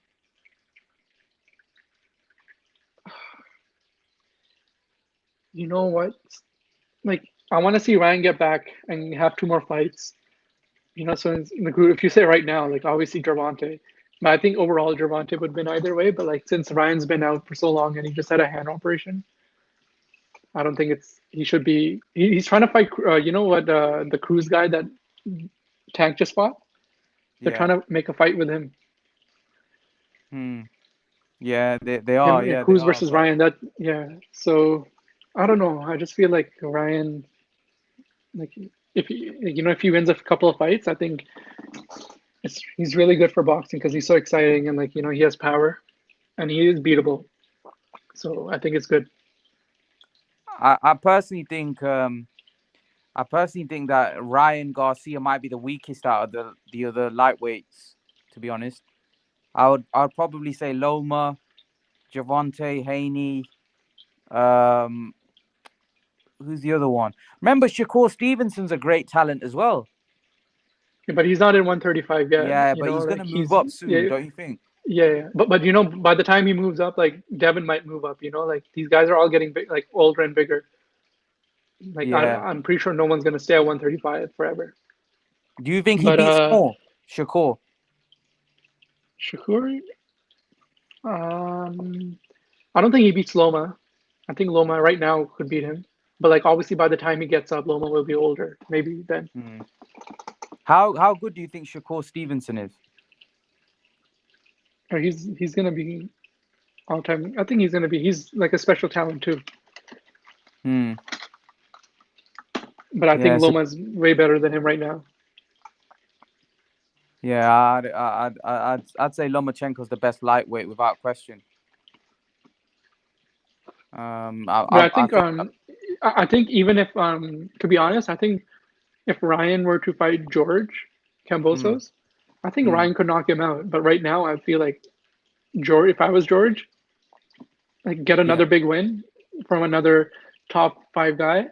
I think you should fight Ryan, get that win, and then so he can ask for more money when he fights Devin Haney. You know, because like, hey, I just beat Tiafimo, and then I just beat like like box. Because let's doesn't matter what you think. Ryan's a big star in boxing. Like mm, I'm not based on just on his talent. You know, like I think You know he'll what's get way crazy? more famous off Ryan. Yeah, You know what's crazy about George Kambosa? He what? basically yeah, fought the perfect fight against Teofimo. Mm, And Teofimo, if the injury thing was, if that chest thing was is true, he did all the right hmm things and still almost got knocked out. So that shows you how much natural yeah, talent Teofimo has. mm, yeah, 100%. Not to mention, not to mention, Teofimo had an incompetent coach in his corner or his father. So he had three yeah. things going against him. What do you make of that, But you Rare know, like Breed? I feel like Father and his sorry, go ahead. His trainer. father, Yeah. Teofimo, needs to grow some nuts and tell his dad, "Hey, man, I love you. You're my pops, but I need like somebody that can like help me grow as a fighter. Like because I have all the natural ability, but like I'm not getting better as a fighter, and if it keeps going this way, it's going to get worse. Yeah. But Because you know at what it is? 140, yeah, go ahead. Yeah, you know Oh, what I it was going to is? say at The way T, 140, one last thing, and I'll let you go. yeah, At 140, he's not going to be able to beat anybody that's decent. Maybe Cepeda and some smaller guys, but that's about it. Mm, mm, I'll say one thing. You know, when like regards to his father, the way Teofimo talks, the way he is everything, like his personality is all the same like his father's. You know, since like his father is the one that brought him from like when he was a Yep. baby to the point he is now in boxing. I just feel like it's gonna be so hard for him to, you know, let go of like to get another trainer. Like I don't know like Yeah, who like it's gonna be it's like it's easier to say right now like grow some balls and do like it's just like like, it's so much but more than if that. his I feel father like really loves him, he'll let him do it. yeah, but that's the thing. I think they both are living through each other. Especially his father is like he's living I his think life he's just to scared his of his son's success. father. I think Yeah, he's yeah, just scared. maybe that's true. Yeah, yeah, maybe. He scares and want to like abandon him, which is understandable. But you got to do it for the good. Yeah, I don't know. I just yeah. feel like I don't think I honestly I don't see TFM getting a new trainer at all, in my opinion. So I don't know, but that's why I like Devin Haney's situation with his father so much better because I think that's the best father-son duo. Because he actually like his father, Devin Haney's father actually has Ben Davidson as the head coach, and he's like No, I he's don't still think Ben there. But Davison is like the head coach though. I no, I'm think saying like that he's still on the team, so he can get like more. yeah, yeah. Just I think I he's still got an think he's a better advisory role. mind than his I father. think Ben Davison's Yeah. got an advisory role. You know, with what's his name? Devin. I think he's an advisor, so he helps advise Devin, and he breaks down the matchups and actually advises Devin on how to on the guy that he's fighting. That's what I've heard anyway, that he's got an advisory role. Apparently he's got like he advises fighters. That's what Ben Davison. I know he's the trainer of Josh, and he's got a few guys that he trains. But I think with the Devin thing, I'm not sure if he's the head trainer. I think he's doing an advisory role, but I'm not sure about that. That's what I've heard. But yeah, they're good fights, man. EK Devin v Tiafimo. Who you got in that one?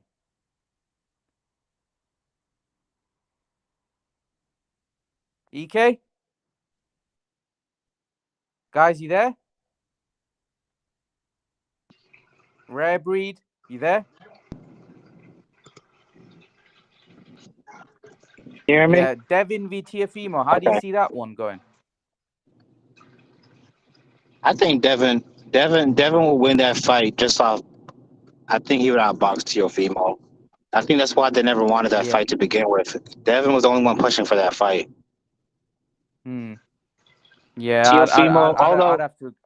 I will say this though, if Devin tries to fight Teofimo the way he fought JoJo and Linares, Teofimo's knocking him out easy. But he can outbox him and make it boring. Yeah, I'd agree with you there. Steven, what do you think on Teofimo Lopez's and his father? I know you've been vocal about him and his father. What do you think Teofimo needs to do? Do you think he needs to let his father go? Yeah, he need to let his father go, man. His father is bad for business. Can you hear me? Yeah, I can hear you, man. Hear you loud and clear. Okay, I was just gonna say, man, his father's bad for business, man. His father is toxic. It's clear to see that him and his father's relationship, they toxic together. Teofimo already seems like he struggles mentally sometimes, and I think his father is he's a big impediment in that dude's in his career, and he's never gonna be able to optimize his capabilities as long as he stays with somebody who's holding him down. His father is his father's too brash. His father is a know-it-all, and I think he's kind of hold Teofimo back.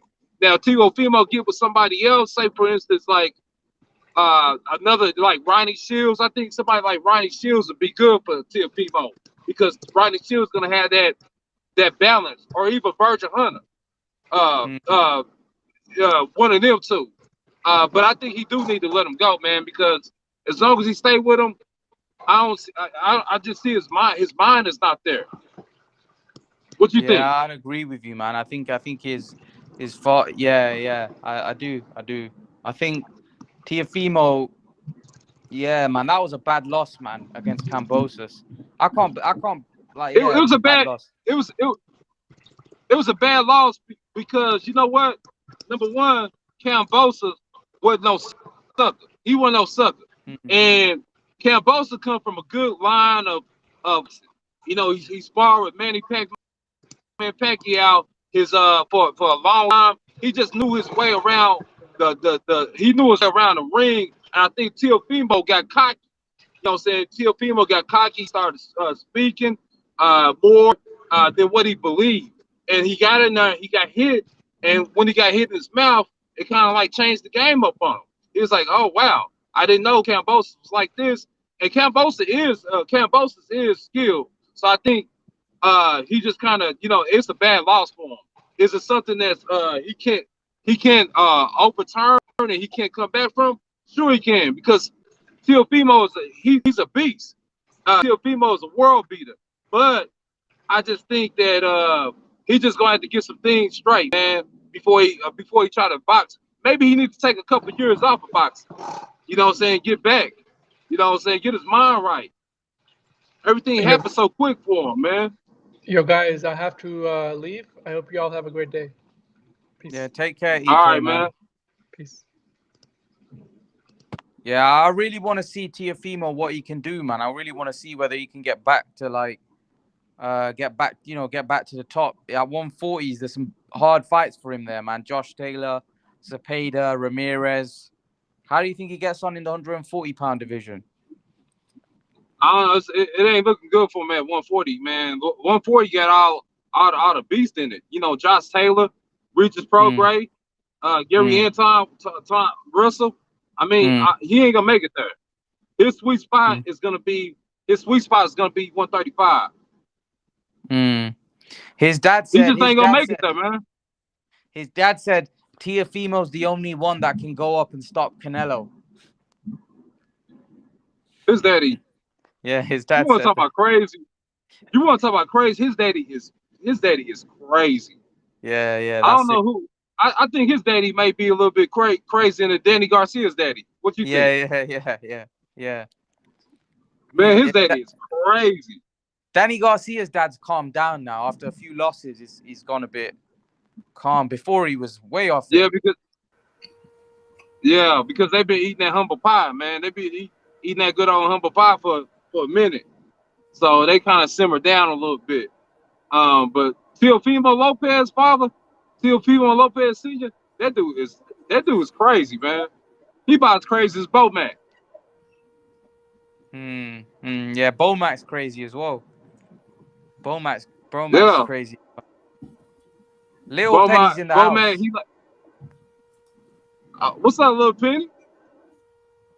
Hey Steve, hi Imran, how are you? Going, man. All good. Hey man, thanks for doing these live streams, man, because we're all on annual leave at the moment. I know I am. Yeah, I'm I on am as annual well. leave. Everyone's on annual leave. Yeah, How long are you annual holiday leave for? season. Holiday season at the minute, man. Yeah, how long are you on annual leave for? Till 4th January. Oh, okay, I'm off until the next week after you. I think I'm on the 10th. Oh, 10th. Wow, you got ages. Yeah, I got heaps And of annual leave. I'm always working because I work for myself. I got my own business, so I'm always working. So I envy y'all, man. Oh Y'all man, suck. that's crazy, man. No time off. No time off, man. No time Wow. off, man. I gotta keep it. I gotta keep it pushing. Yeah, but like Mayweather says, Stephen, you're your own boss though. Yeah, that's it. Yeah, but I'm not like Mayweather, man. Though I mean, I gotta keep. You know what I'm saying? I'm on a lower tax bracket than he is. Mayweather's he's the American dream, right? He's living the American dream.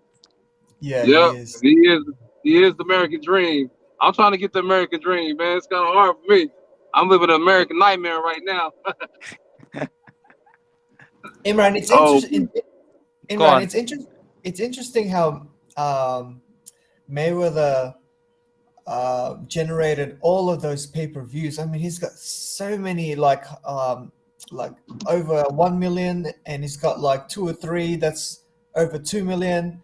And for someone who's not a heavyweight, it's amazing what he accomplished. I just still till this day I still can't believe how many pay-per-views. I mean, he's the richest sportsman in the world, and he's a boxer. And they usually are in our generation. Usually it's basketball players or football players, but for him to do it, and then Pacquiao is probably in that top 10 as well because he generated a lot of pay-per-views himself. It's just amazing what he accomplished. you know Yeah, why man. though? You know why, little Penny? Why?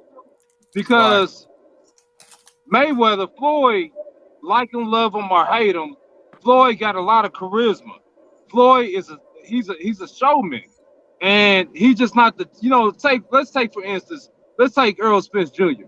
or let's even take let's take Canelo. It's not a lot of not a lot of flamboyancy with him. It's just like, hey, I come here to fight.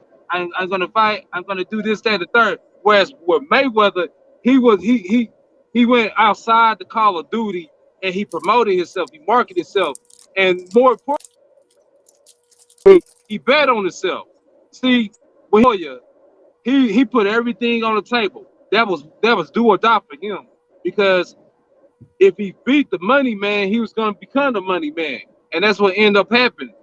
And so everything been sweet because people want to see a controversial figure. They don't want to see somebody who is bland and mundane.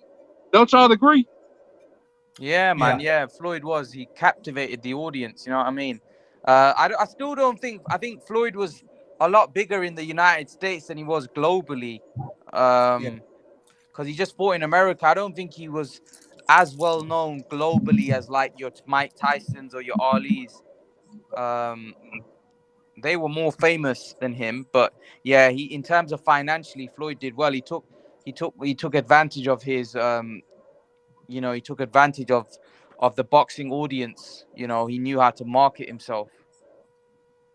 Yeah, that 24/7 really helped him because Yeah, defo. even I used to love those.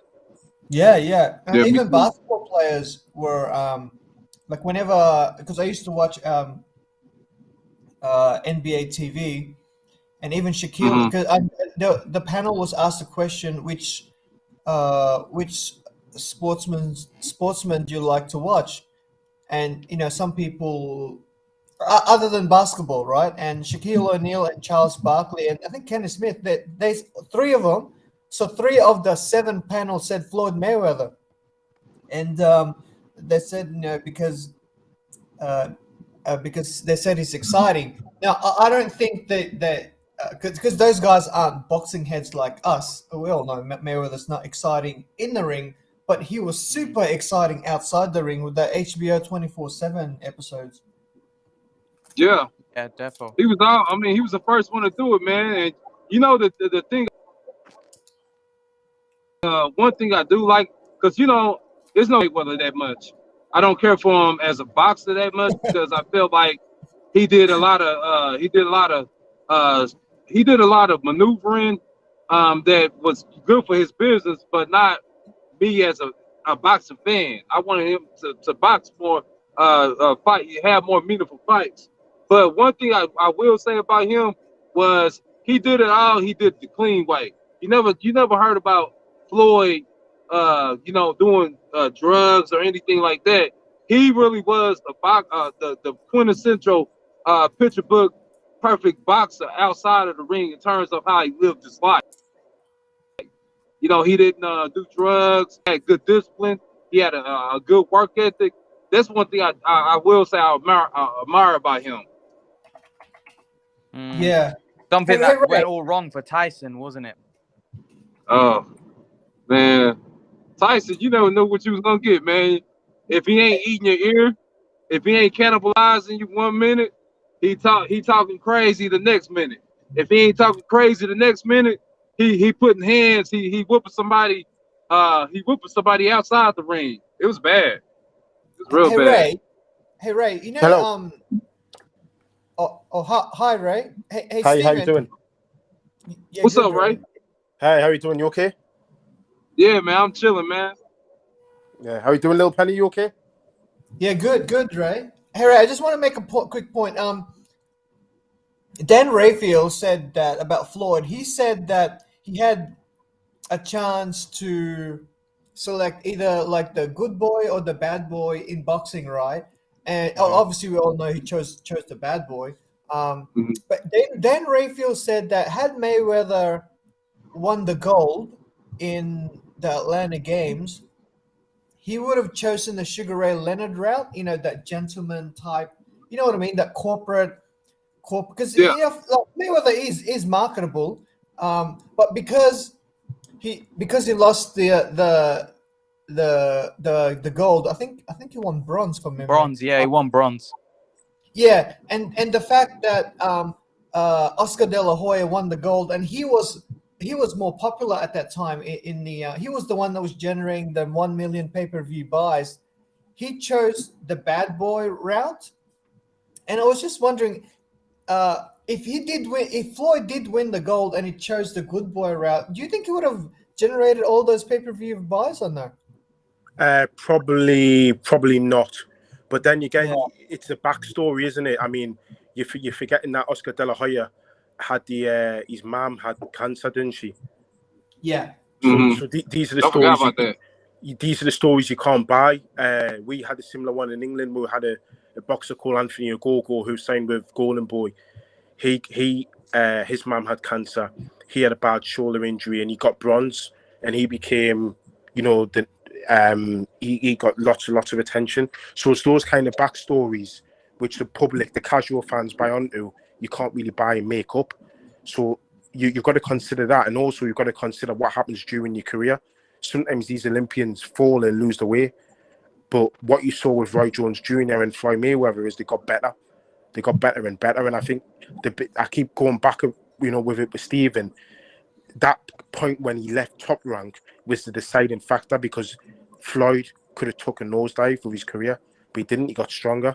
So I think it's two things. One is the backstory. The anger, same with Roy Jones Jr., the anger of not getting the medal that they came to the games for.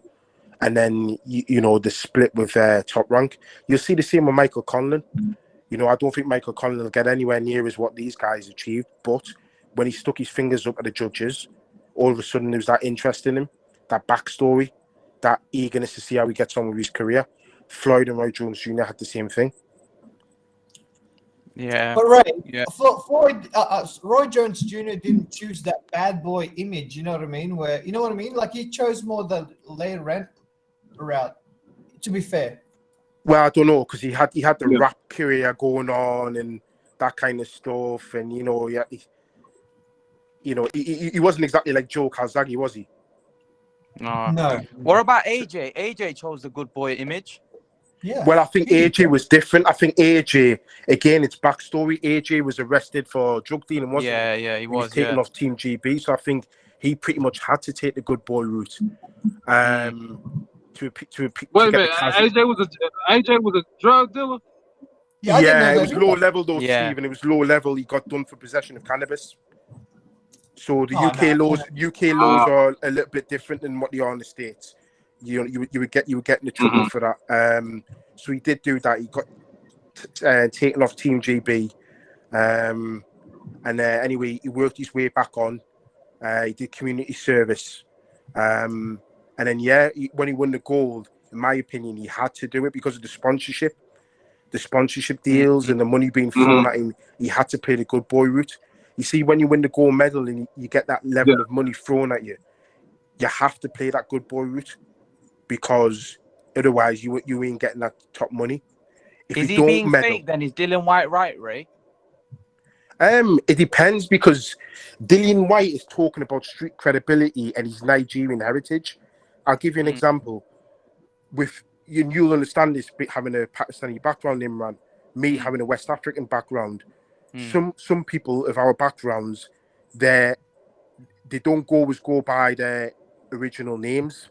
They go by a shortened name or an English name. For example, Right, okay. I know somebody called Harinda, but he gets called Harry. You know, Yeah. you know what I mean? Because obviously I grew up in a mostly white area. The white lads aren't really going to call him Harinda; they just call him Harry. And that's the same with AJ. His name's not really Anthony Joshua. He's got a Nigerian name and a Nigerian surname. Joshua's a middle name, and he gets called Anthony. So Dillian's like, well, you're not being true to yourself. If you're being true, call yourself by your real name.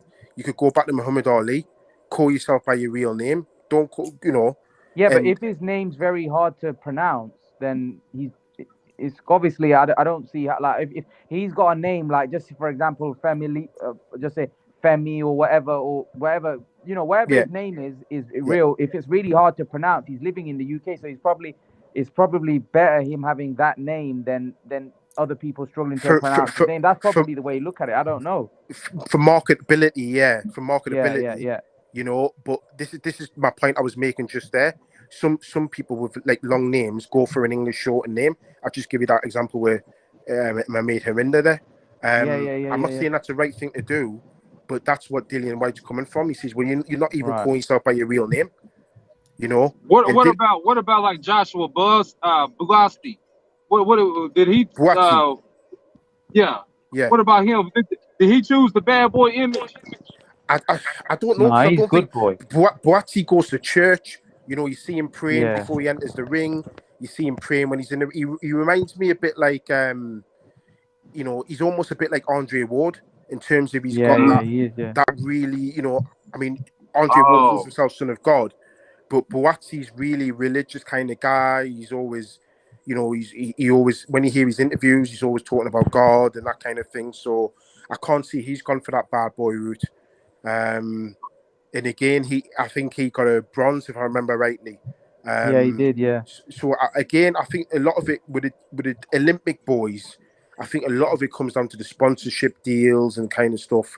For me, aside from Billy Joe Saunders, who didn't medal, and Frankie Gavin, who got sent home, a lot of our Olympians in the UK are going for that good boy image. Look at Luke Campbell.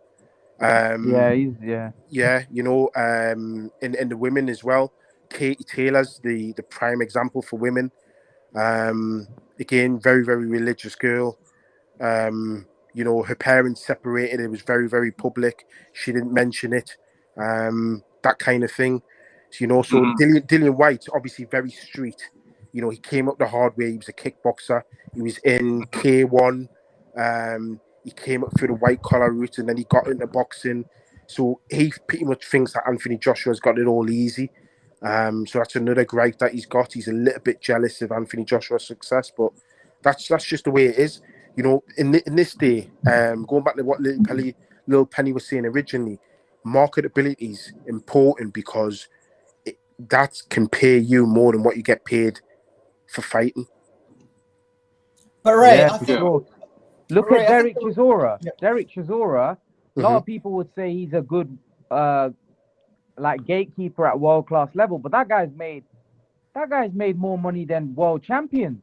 Yeah, that's a very good point, and that's probably because of the role that he plays, throwing up tables. He's great in press conferences. You know, he's a prime example for that, and that's probably why there's probably one more payday. Even though I don't agree, there's one more payday left. Do you think he should Chisora. retire? Do you think he's made had his day in the sun now? Yeah, I know people say fans shouldn't tell boxers to retire, but at the end of the day, I pay good hard money to go and watch these people fight. So, you know, I think I deserve at least an opinion. But for me, I think he's taking too much punishment for the age that he's at. He's not going to go anywhere. He's not going to get a world title shot. He can get a big payday, but it's not a world title shot. And for me, do you really want to be somebody who's just there as a yardstick to see how good prospects are? Yeah. You know, can Derek look in the mirror and say that's what I want at this stage?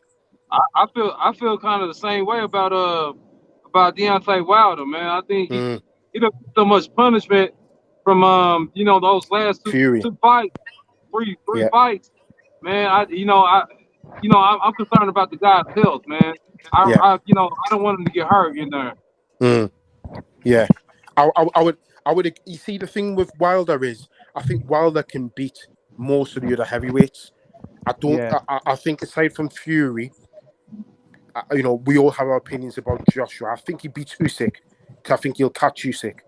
Really? Yeah. Really? I think if he catches Usyk, it's game over. But that's a big if, Ray. Yeah, That's but the biggest, man. I don't know. Usyk's not 100%. He can hit Usyk. I mean, it's heavyweight boxing. You know, so the point I'm making is Wilder has a puncher's chance. Derek Chisora doesn't have that. Yeah. Do you see the difference? So you could put Wilder in with anyone now, and you can think, well, if he lands on that person, he's in with a shot. I mean, if the thing that you said with me is if. So you're telling me if he lands on Usyk and he lands on him early in the round, can you see Usyk escaping that round? I can't. Now, I don't know. Usyk, It's just a hard one Usyk at could this beat him. particular point. Usyk could beat him, but if Wilder lands, he's not going to escape that round. Yeah, I think he's way too. I think he's a little bigger than Usyk, and I think that'll play. Not that physicality plays a part in every fight, but I think that'll play a big role in it. I think he's wild and unorthodox. I can't even speak today, but I think he's wild and unorthodox, and I think that would kind of throw Usyk off his balance because Usyk is he's like a skilled boxer. Yeah, I would even venture to say that he's kind of slick, and I think that Deontay's wildness might catch him off guard, might hit him, might catch him in his mouth and knock his equilibrium off him, and true. He might beat him. What you got to remember is everyone here would pick Fury to beat Usyk, but Yes. from what we've seen, Fury's been hit more and been on the canvas more than what Usyk has. Yep. Yeah, correct. But we would still pick Fury to beat Usyk. So why would you not give Deontay Wilder at least a puncher's chance against Usyk? But Ray, I think part of the reason why Fury has been hit more often these days is because he's choosing to be an offensive fighter. Like if you watch that fight against Klitschko at that time, he was very defensive and it was hard to hit him. I can't even remember. I think that's the difference. So he's always been an offensive fighter. We've watched these fights since he was on terrestrial TV. So he was always like, when you saw him against John McDermott, he got put down off John McDermott. He got put down off Steve Cunningham. He was an aggressive fighter. Then it's not as if I think the problem is a lot of people outside of the UK have seen him later in his career. So all of a sudden they're thinking, well, where's this guy come from? But he's always fought like that. When we used to watch him, it's no different. So that's why I tipped him to beat Klitschko. Now, people say he kind of hit and move in that fight. I wouldn't say he was too defensive in that fight. There was times where he was aggressive. He had Klitschko in the shell. Klitschko didn't really know what to do with him. So that's the thing with Tyson Fury. He can box on the front foot and he can box on the back foot. Can Usyk do that at the heavyweight? Yeah. Right. Are you surprised that he's so powerful now? Like he's knocking out guys. Like before, he wasn't really doing that, and now Fury's knocking out like Wilder. Are you surprised that he's no? This is what I'm saying. Like he could. I think Fury probably hits harder than what people think he does, and this is what I'm saying because we've seen me and Imran have watched him when he was with Mick Hennessy. Yeah, when he was on a TV channel called Channel 5. That's like a terrestrial. You don't pay for that. He was very sloppy then, though, wasn't he, Ray? Like very sloppy. You know why that was? Because he's one of those rare fighters that the better the opposition, the better the man. Yeah. Do you think he would have beaten David Haye? Pardon? Do you think he would have beaten David Haye at that point? Yeah. I mean, if you look at the job he done against Klitschko, tells you that. I think with David Haye, that would have been the first sign of his wear and tear. He had taken too much. His body had taken too much punishment. I think the obvious choice would have gone to Haye because to the casual eyes, Haye was better well known, but his body was falling apart, and that was the first sign of it when he first took that Fury fight. Obviously, it didn't take place, but his performance that he's done against Klitschko would tell you he would have beaten David Haye. David Haye had trouble against bigger men.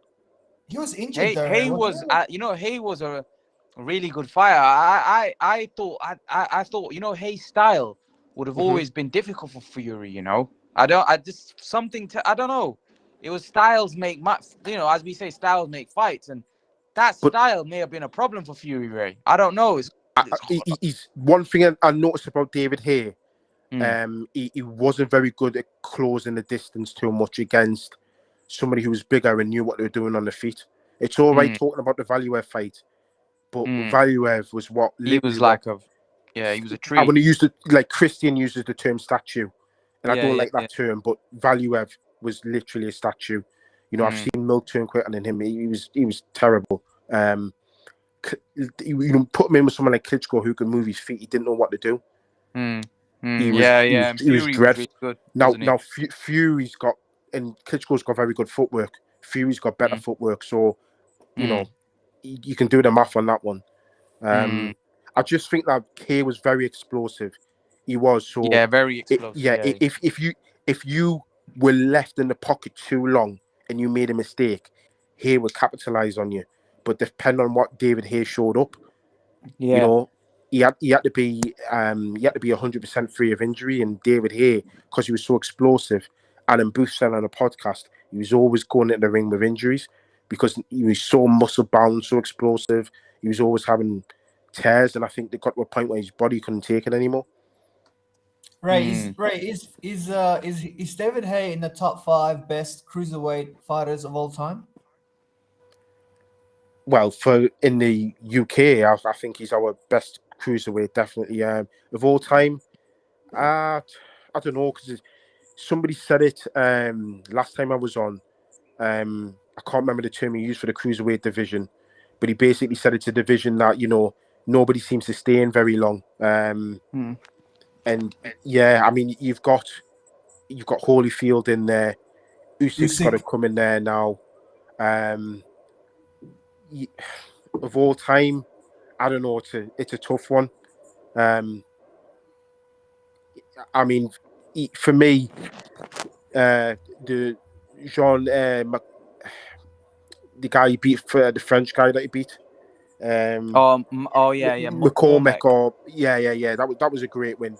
That was a great win. And then the Enzo McManelli win. Yeah, fantastic. I just think that the reason why I wouldn't put him in there personally, Little Penny, is because he didn't have as good as dance partners. JM84 says that old Carl Thompson beat Haye, which he did.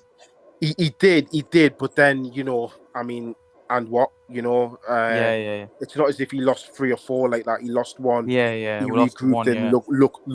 look what he done next. I just Mm-hmm. think that he did. For me, you know me, when it comes to an all-time great, I don't always look at the fight. I will look at his ability. I look at his resume, in, and I also look at the opponents he could have faced.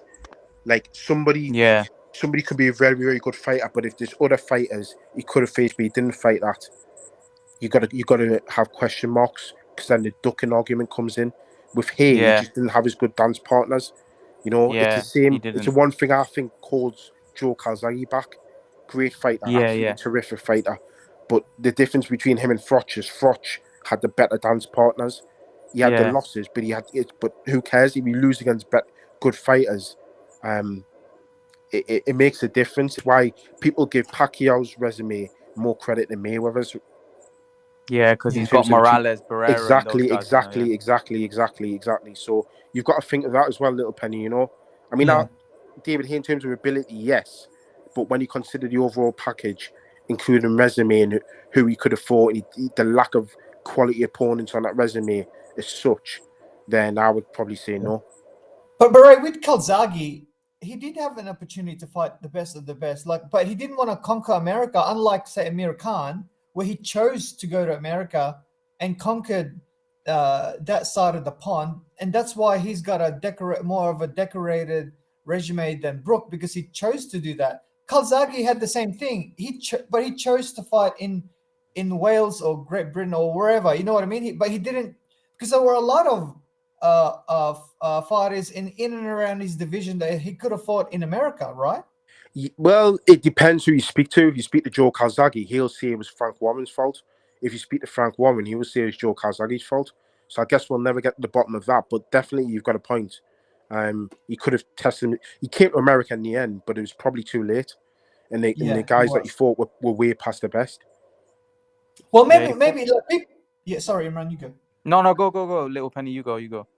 Yeah, people say that he fought Hopkins too late, but I Mhm. think he chose him. He fought him at not a bad time, because if you fast forward 5-7 years later, Hopkins was still winning world titles.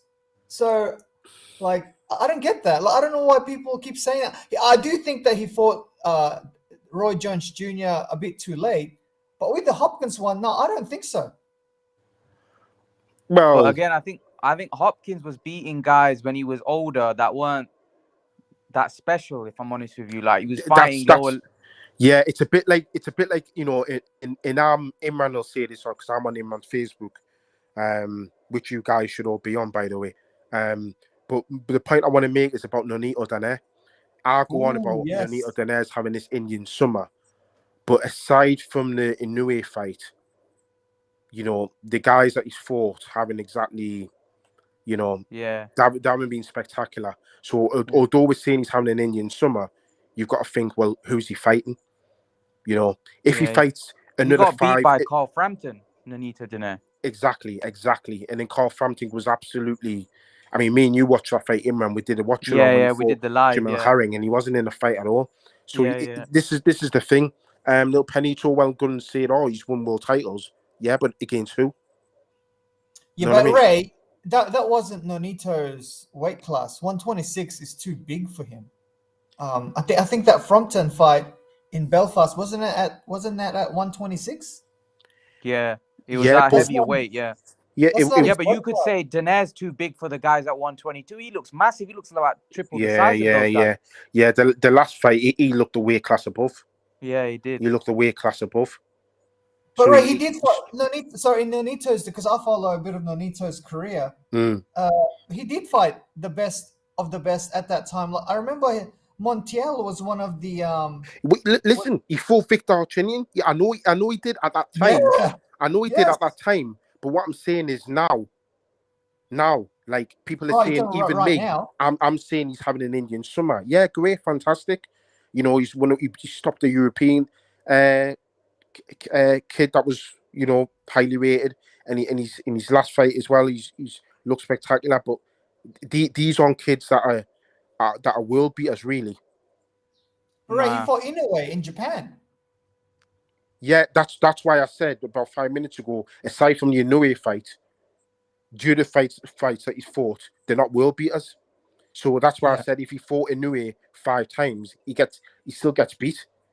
Ray, is Nonito's KO highlights, are they better than Pacquiao's, you think? In terms of technique, yes. But then when you Yeah. consider who Pacquiao was Was stopping, fighting. yeah, I'll probably say no. Mm. It comes down to what you see. Like when I talk about knockouts, I always look at technique because I'm a purist, and I've always said I you don't see fighters getting knocked out cold like they used to do 20, 30 years ago, because technique's getting pushed out the way in favor of strength and conditioning. When you look at pure technique, you would favor Nonito Donaire, because he uses pure technique. Pacquiao's are more glamorous because of the opponents and the stature of the opponents. So that's the best way I would answer that one. It depends whether you look at technique or like glamour, really. Like if you look at Golovkin, he's got that blend. He's got that rare blend, the same as Inoue, where he's got the technique and the glamour because of the sheer power that they have. But they're freaks, you know. Julian Jackson was another one. Jaron McClellan was another one. You know, people that were, as they say, natural born punchers. You know. Yeah. I feel a little. I really feel sorry for Donaire, because had it not been for Pacquiao, like say if Pacquiao didn't exist, Yeah. it would be Nonito Donaire who is Manny Pacquiao, with all the glory and all the ticket tape parades and all of the sponsorship. In fact, he probably wouldn't even be living in Las Vegas. He'd go back to Philippines, because he would be the one that's getting all the movies and all the. Do you think so? Do you think so? Even at the lower Yeah. weights? Yes, because Filipinos have always been like Hardcore, with yeah. Pancho Yeah. Villa, and like, you know, well, Philippines is in terms of their because, you know, Philippines is a bit of, it's a poor country, right? So there's not too many big guys. You know what I mean? Like Pacquiao started off at 112. Like Yeah, no, yeah. you know what I I mean? guess in the Philippines, he should be revered as a hero.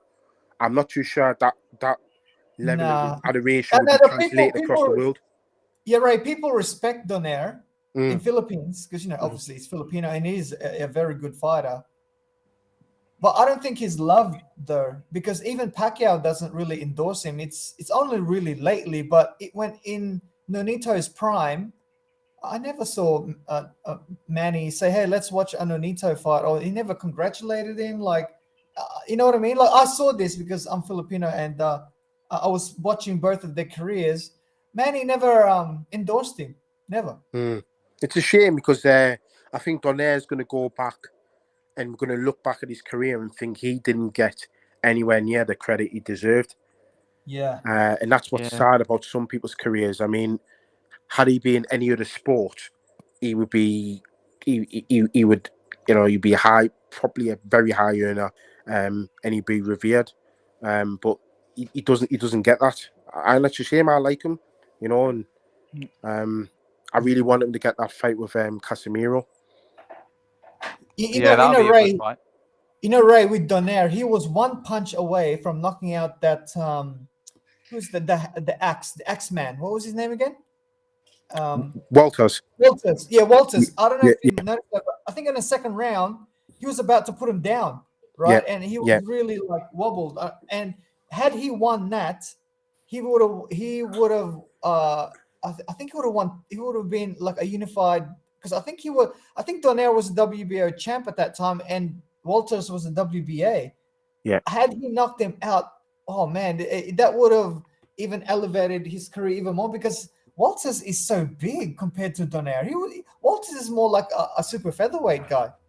Well, don't forget how popular was and how feared was Walters at the time. Yeah. Yes. Before he ended up fighting Lomachenko and he quit, he was supposed to be the next big thing at the lower weights. So yeah, that was fascinating. This is what I mean. Like, you know, apart from us sort of diehard fans, not many people are shouting Donaire's name out. That's why I'm trying to get his name out there on on Imran's page because I respect what he's done in his career. Yeah. Mm, Frampton too, def- man. I like Frampton too. Imran, did you like I like Carl Frampton. yeah, he was a good fighter. He was a very good fighter. You know, I enjoyed his career. You know, his fight with Kiko Martinez, he did well in that Scott Quigg. fight. Scott Quigg. Scott Quick fight, yeah, that was a Leo Santa unification Cruz. fight, and he Yeah, beat Quigg. when he beat the Canadian boy, is it Avalos? Yes, and then Yeah, what yeah. about the Leo Santa Cruz fight? So he had Yeah. two with him. Yeah. I was quite upset that there was no trilogy there. Yeah, I think Leo didn't want that, did he? Yeah, especially not in Belfast. You know what I mean? Yeah. He didn't want it. I think if Carl probably wanted to go, if went to America, he probably would have. You know, yeah, his career, he had a good career as well. He beat Nonito Donaire as well. So yeah, he's had a good career. He's beaten some good names, to be fair. Yeah, he did. And You go, Ray. I was going to say, if he had beaten Heron in that fight, he would have been the first three-weight world champion from the whole of Ireland. So that would have gone down, and that would I have been think that was a absolutely step historic. too far, don't you think, Ray? Yeah, when we look back at it now, I mean, I was quite confident that he would do it because I don't rate Heron that much, but obviously Heron was too much for him. Yeah, Herring was massive though, eh? He was too big. No, I can't believe how big he was. It was only because you kept saying, Ray, you got to be careful with your prediction because Heron's massive, and I thought, well, I know he's 5'10", but I couldn't believe just how big he was when they were in the ring together. I thought, yeah, straight away, all you need to do is use his jab, that's it, and that's what happened. And Ray, when you think about it, look what Shakur did to Herring. Well, totally dominated him. That kid he's completely different. Shakur, he's going to go on and do many great things. I was asking, do you think he could beat all of the 135 pounders? What you mean right now, or within a couple of years? Like right now, if he was to go up, I would pick him probably against everyone apart from Loma, maybe. Really? So you would pick him against you? I mean, I could see him beating Cambosis. I think he beats Haney. Yeah. Does he beat Garcia? How does he handle that power? Yes. How do you plan how is his reach? He may do. He may do. Ryan. I think give it a year. Give it a year. 18 months. I'm more confident of saying it. I just think you got to be careful because when Makai wants to get in. I don't think Ryan Garcia will make 135 anymore. I think because he's getting older now and he's so inactive. I think when he gets back, I think he'll go to the 140 division. It's too much of a cut. Like to make that weight, you have to be really, really active. And he's so big and tall. I don't think, and the fact that his body is growing, I don't think he'll make 135 anymore. Ryan Garcia, that is. Well, we simply don't know until it's put in front of him. I mean, I've seen taller fight. I mean, Nakatani's taller than Ryan Garcia. He didn't have any problems making him. It just depends on the body. I think with Ryan Garcia, it'll be who they put in front of him. Now, I'm hearing they're going to put Isaac Cruz in front of him. You know, the same guy who fought Tank. Yeah, that's a hard fight. That's a very difficult fight to come into after a long layoff. Yeah. If I'm Ryan Garcia, I'm not going to take that fight. So I'll probably jump to 140. Because for me, Ryan Garcia is at the stage now where you can't take easy fights at 135 anymore. So any fight he takes at 35 is going to be difficult. So he's got to think, do I want to come back after this long layoff and go straight into a mouth-watering fight, or do I want to have a couple of warm-ups? If he wants a warm-ups, he's probably going to have to go to 140. Yeah. Because Barrios. You should fight Barrios. Well, Barrios is fighting Thurman at 47. Yeah. So, I don't know. I mean, I know what you're saying, Little Penny, and I think Ryan Garcia is one I've got huge question marks over. Same with Haney. But I don't know. It's strange that lightweight division. I mean, who would have thought Cambosis Jr. would beat Lopez, and lots of people picked Diaz to beat Haney. So I don't know. Yeah, Lopez is another one that should go up to 140. In fact, Cambosis even said it to him. Yeah, I think that's inevitable. I think his weight cut is ridiculous. I mean, I brought up the point when Lopez was talking to Conor Benn and they got a photograph, and he looked bigger than Conor Ben, and Lopez was training for the Kambosos fight when it was announced it was going to be in the summer. Obviously, Ben wasn't in camp. You would expect Ben to be much bigger than Lopez, but Lopez was the bigger guy. So I think Lopez will end up at welterweight, and he'll still be big and strong. Yeah, I'd agree. I think Lopez is massive. But Yeah, I he's don't huge. know about Lopez. After watching that performance against Kambosos, there's massive question marks over that guy. I think his footwork, his footwork and his defensive skills have been called into question. Yeah, for sure. And his trainer as well. Has too many. Yeah, man. I don't know. He doesn't make adjustments, Imran. He doesn't make adjustments, Yeah. basic adjustments. There were warning signs in the Nakatani fight. You know, he's getting hit with right hands all the time. He's not making. That's the difference between somebody who's like that and somebody who's got a brain like Josh Taylor. Josh Taylor, you don't see him losing more than 3 rounds on the spin. You lose a round, you lose the second round, and you think, okay, I've got to make an adjustment. Right. Maybe because he's weight drained. Like some of that stuff that Lopez is not capable of, maybe his physicality won't let him because he's weight drained. But if he goes to 140 and say fights Josh Taylor, then you might see all of those things that you're saying. I don't know, because the Nakatani fight was before the Lomachenko fight, wasn't it? So he fights Nakatani, gets hit with right hands all the time. He fights Lomachenko, and then all of a sudden puts on a performance where no TO can do. For me, it's the psychological aspect. It's the arrogance. It's the fact that he started telling Top Rank he's not going to fight until they start paying him millions. You know, the flirtation with Triller, the flirtations with Eddie Hearn.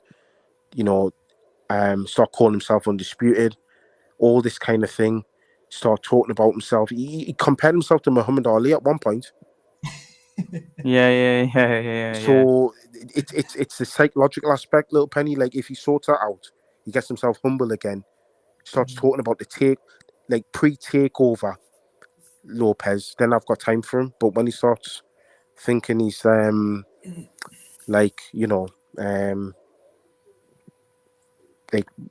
comparing something to Muhammad Ali, then that's when you do get beat. Lopez still thinks he beat Kambosos. Exactly, Mackay. Exactly. Yeah, that's rubbish. He got beat in that fight fair and square. Stephen was talking about that as well. About delusional Lopez. He's saying that his father, he needs to get away from his father. Yeah, he does. I think I gave Lopez 3 rounds. I don't really remember, but he didn't win a lot at all. Kambosos was in control. I gave him 5. I think.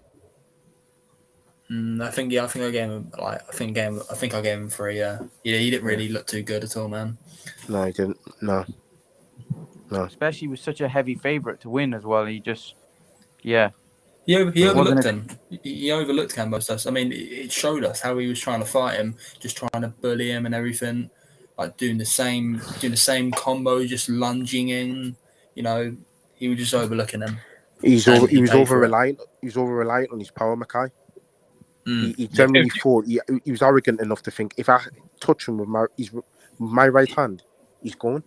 But it never happened. Yeah, if you push any boxer, man, and I got kicked off early. I was trying to get back on, but it kept on pushing me out. But if you push any boxer, it doesn't matter if you are Muhammad Ali or Mike Tyson.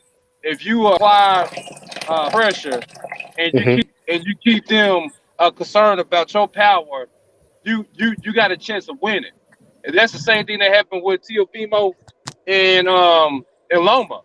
Loma was too gunshot. He was too afraid to get caught by Teofimo, and in turn, it kind of caused him to, let his guard down. He wasn't active enough, and that's what kept him away.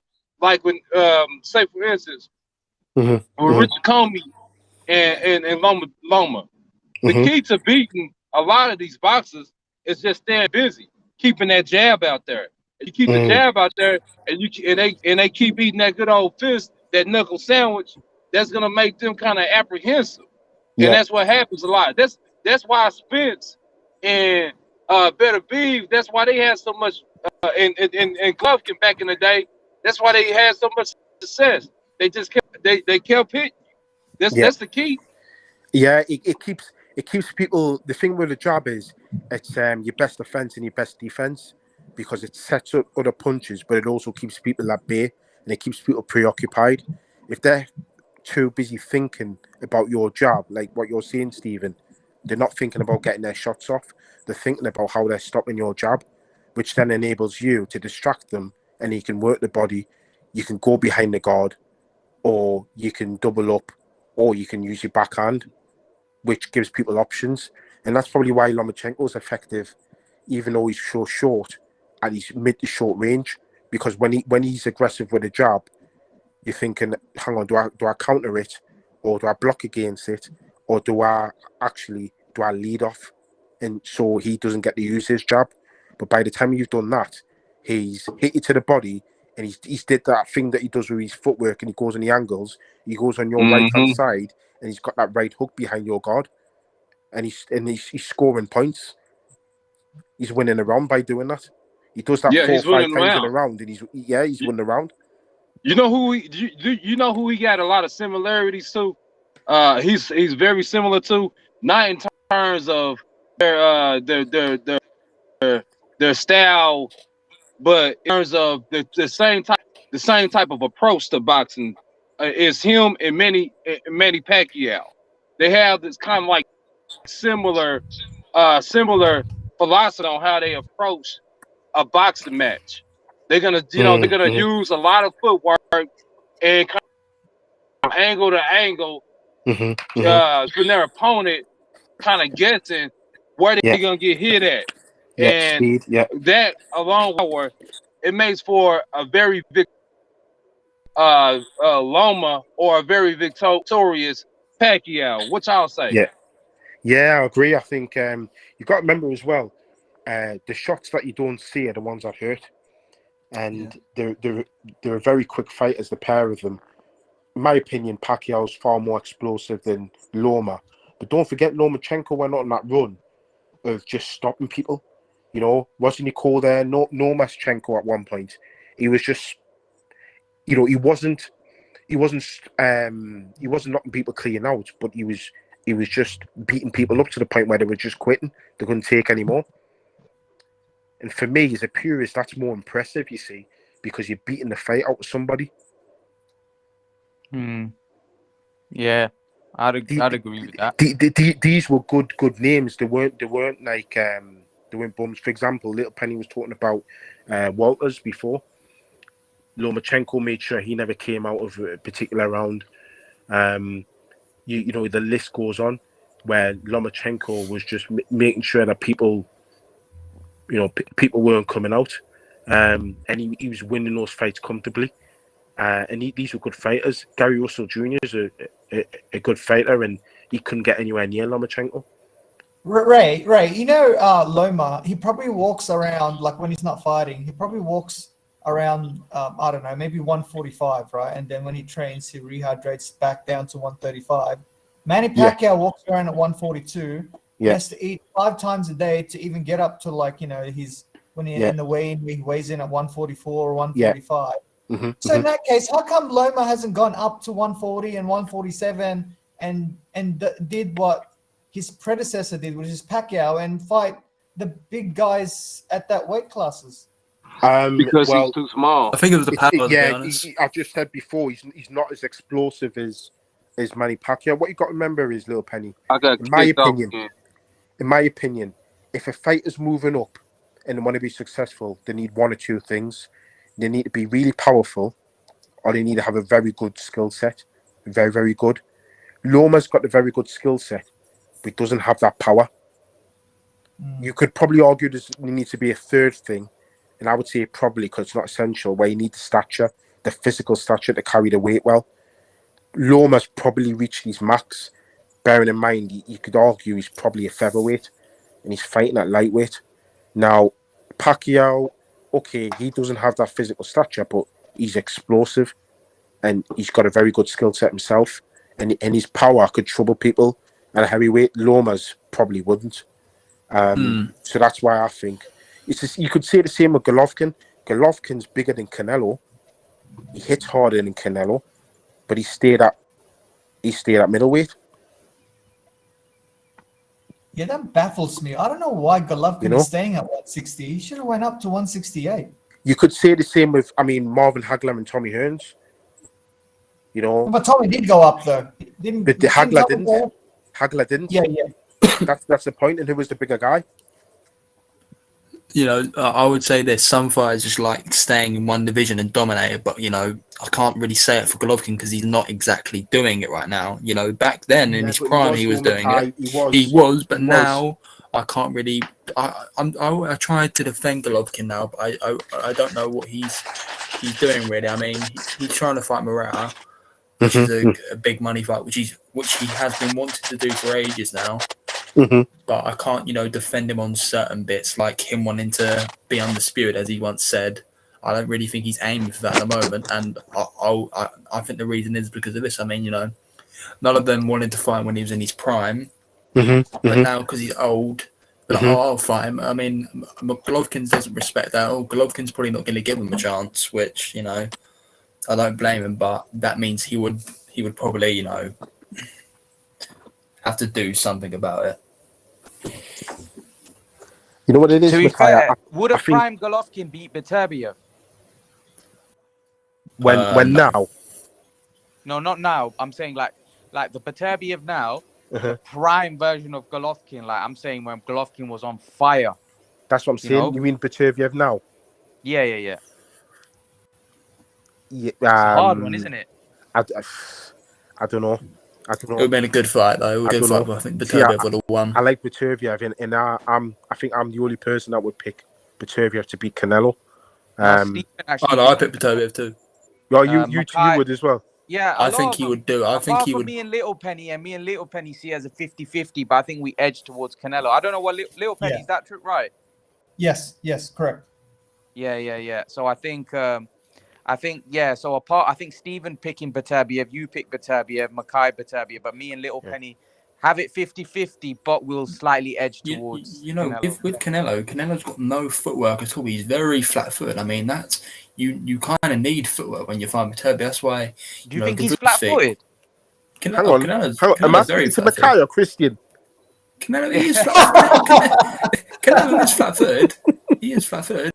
Maybe Makai is saying that's a bit hard. No footwork.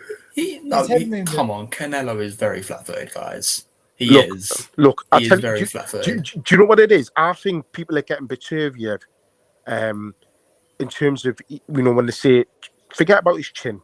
When people are talking about him being slow, I think they're getting confused with somebody like Carl Froch. You see, for me, he was slow. Beterbiev's quicker than Carl Froch. Oh yeah. In my opinion. Now, when you look at slow foot, when you're looking at slow footwork, Canelo does not have slow footwork. No. He does not have. He's very deceptively quick. Watch him when he's on the inside. Yeah. Watch him the best way to do it is watching on YouTube, right?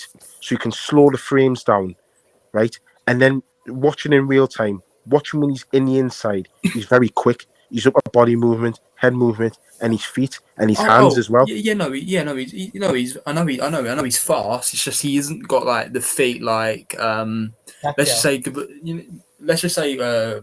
Gabudsteak, yeah. Obviously he had movement. That's why he was getting success because he was moving around angles and everything. But Gabudsteak, Canelo, he hasn't got any of that, and that's why I feel it'll play in Beterbiev's hands because Canelo's not a guy who he uses his feet and goes around the ring. That's what I feel you need to do when you fight someone like Beterbiev. You can't just stand and trade with him, just stand in the pocket with him.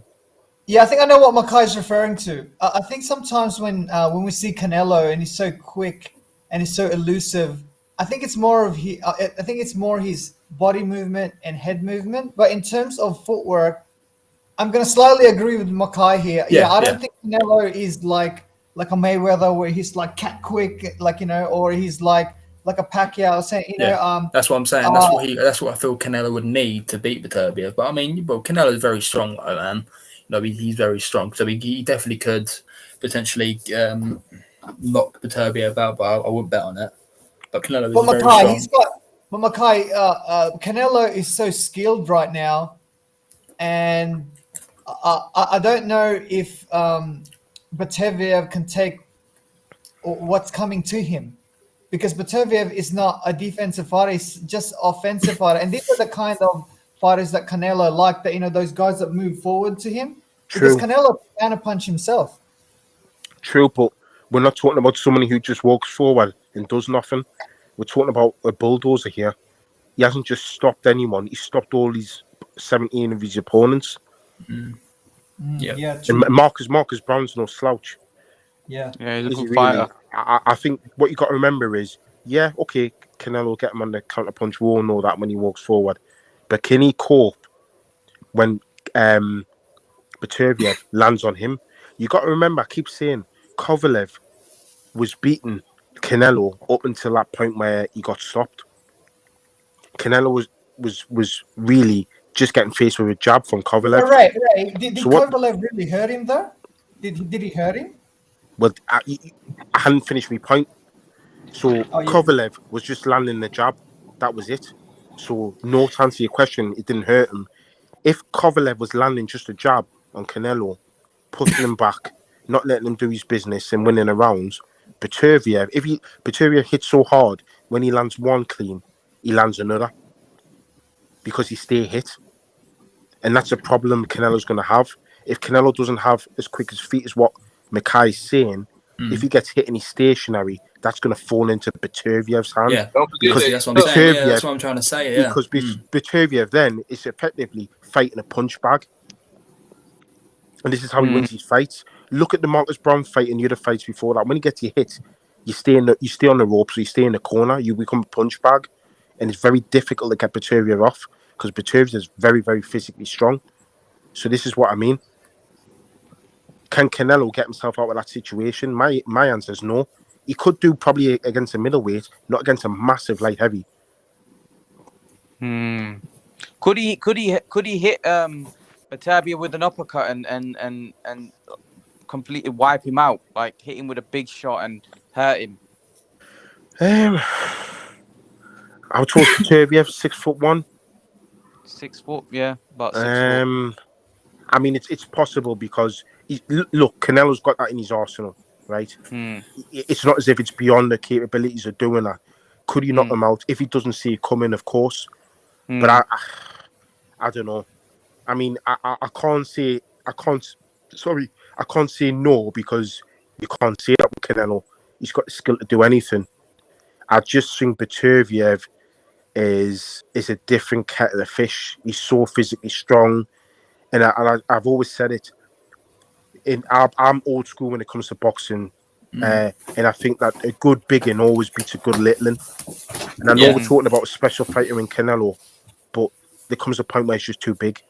All this talk about him going to cruiserweight, and it comes to a point where it's just too big, too much weight. JM84 said if Callum Johnson can knock down Bataviev, so can Canelo. Saying Callum Johnson hits harder than Canelo. I know the thing is, Makai, you can almost tell who's British and who's not by some of the comments that are coming out. Or who's, these people don't even know who Callum Johnson is, and if he is British, he probably hasn't even seen him box before. He's probably just thinking, well, he floored Bataviev, so Bataviev's got no chin. Yep. Callum Johnson's a monster puncher. Hey man, you've seen the physique on Callum Johnson. He's not a small lad. He's huge. I don't know. I don't even know how he makes the weight. He makes Anthony Yard. He makes Anthony Yard look like like Joe Kazagi, really. He's a big boy and he can punch. Isn't he fighting for the belt? He's fighting Joe Smith Jr.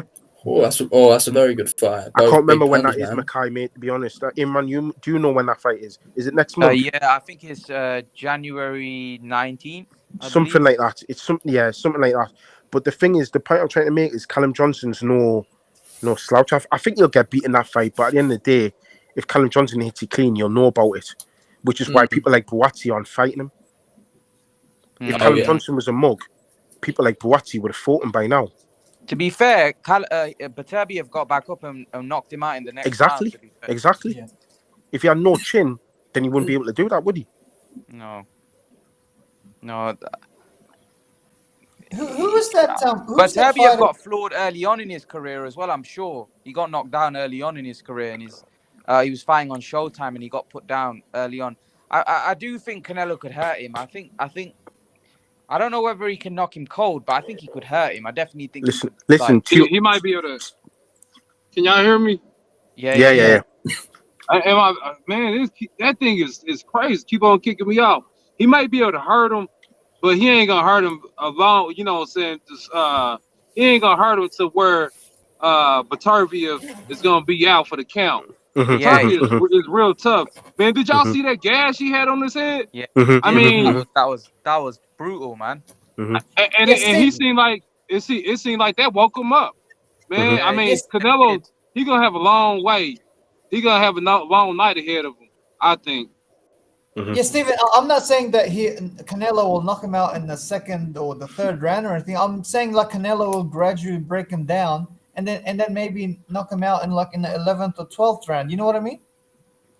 Yeah, I feel you, man. But we ain't talking about Caleb or Caleb Plant or Billy Joe Saunders. Joe This is we talking about a certified killer. Yeah, exactly. I agree with Steven. Yeah, this is a different fight. But those guys that you're referring to, they're counter punches. Whereas Beterbiev, he's an offensive fighter, so he's there to be hit from the first round on.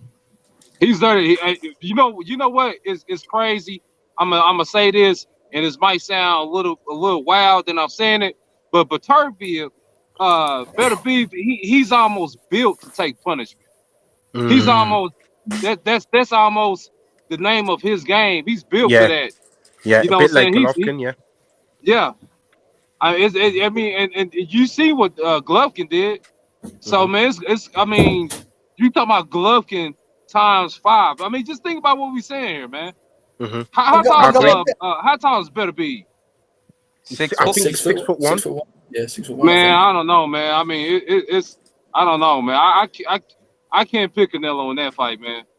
But Triple G's not chinny, unlike Beterbiev. I don't think Beterbiev's chinny. You don't think so? Man, he's chinny. Who said how many times he been down? Who said twice? that? Lil Penny said that. Listen, you know Teofimo Lopez, yeah? Yeah. Somebody check, 'cause I haven't got my... Didn't he get put down in his on his debut? Or at least in his second fight? I can't remember. Yeah, I think he did, yeah. Yeah. So are you going to tell me that Teofimo Lopez is chinny? That's Well, hang on. Imran said Beterbiev got knocked down early in his career. Even if it's the 10th fight, it's still early in his career. Yeah, Canelo got wobbled off Cotto's little brother. Yeah, but that's early on, Ray. Pacquiao also got knocked out. No. You can't use the same argument. You can't say Beterbiev got knocked down early in his career, and when somebody brings it about Canelo, say, "Oh, it was early in his career." Sure. Yeah. I think Canelo. No. But here's the thing.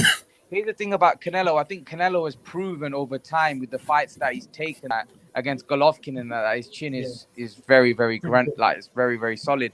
Whereas Beterbiev, he got put down early on in his career, then he got put down when he was champion as well against Johnson. I mean, he took some big punches from Johnson's a bigger puncher than what Johnson's a serious puncher who would do that to anybody. Oh yeah. What, so you think if Callum Johnson fought Golovkin, he'd put Golovkin down? Well, he's got a chance. I don't think I'd be very surprised anyone, even from 175 to 160, would hurt Golovkin. I just and let me just say something real quick about I think, man, in boxing we got these blanket terms I spoke about on another live way back in the day. We got these blanket terms that we use a lot. We tend to overuse them, and we use them out of context. Say for instance, you saying somebody ducking. That's a term that everybody always says. Oh, this person's ducking this, that. And it's not applicable every time. But but to say that Beterbiev is, I think we use the word chinny too much. Look, it's boxing. you gonna get hit, Exactly, and exactly, Stephen. and you're gonna slip. But that don't necessarily mean that you're chinny. You know what I Exactly. mean? I get that. I See, hear that. this is you see, because Stephen talks sense. I'll give you another example. Tyson Fury. How many times has he been down? But nobody calls him chinny. What I think, Exactly. what Stephen's trying to say is people are using terms and not fully understanding what they mean. And another thing that annoys me is because let's just say Imran says that Butterfield's chinny, and it's in an article, then all of a sudden everyone uses it. I bet you those people that are using it haven't seen many Butterfield fights. I've seen Butterfield fight 10 times, and he's not chinny. And when you go back to Golovkin, how many pure punches has Golovkin faced? Not many.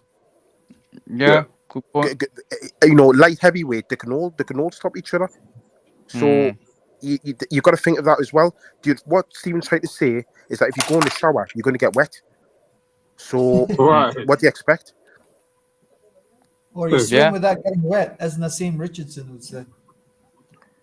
Yeah, that's what Nassim Richardson was a great trainer, but to say Butterfield's chinny, and give an example where he's fighting against an absolute monster, and then talking about early on in his career, and then not being receptive to use the same argument against Canelo, that's harsh. But Ray, Beterbiev, he took some huge shots from that Gabudzik, and Gabudzik. I mean, what he done to Adonis Stevenson, that shows that he's not that he's like pillow fisted or anything. He's got power, man. But Steve, Ray, this is how crazy Canelo is. Like, we're saying that, Beterbiev is a danger to him because he's so big and strong. But he really wants to take on another division, a cruiserweight, against Makabu, who's even bigger and might be even stronger than Beterbiev. I mean, that's how crazy that guy's mind is. Yeah, but Ray, you weren't happy about him going up to fight Makabu. No, I don't think you should do that. I'm not happy at all, man. I'm not happy for that fight. I want that fight to just get over with. He needs to see. There's some boys. He needs at 175. He needs to see those boys, and if he does a job on them, if he cleans up that division, unifies that division, then go up to 200. Yeah, that's what I've been saying, right, man. That's what I've been trying to. Haven't I, Imran? I've been saying that a long time, man. I mean, you go up, you going up to the cruiserweight now, man. Go on back down if you want to. You can even defend one of your belts at 160, 168. You know what I'm saying? Defend it real quick. And then going up to see what the boy people talk about. And then, so on and so forth, man. What's this organized movement and boxing, man? And you can't really watch one boxer for a long time because they moving up and down and doing all this, doing third. What y'all think? I agree. It's that Roy Jones thing. It's that and it's not good for the body to jump to 200 and then move and lose the 17 pound to come back down. It's not good for the body, and that's what done Roy Jones in. And I think as well as Canelo, you got to remember Canelo's, for his frailties that we've all picked on, his lack of height, his lack of speed in his feet. I don't think he's going to be successful as what people think at 200 pound, and it's clear he's going to be cherry picking. For example, he's not going to beat Lawrence Okoli. No, definitely He's not going to beat Lawrence Okoli. Too long. He's not going to beat Branis. So he's picking Makabu.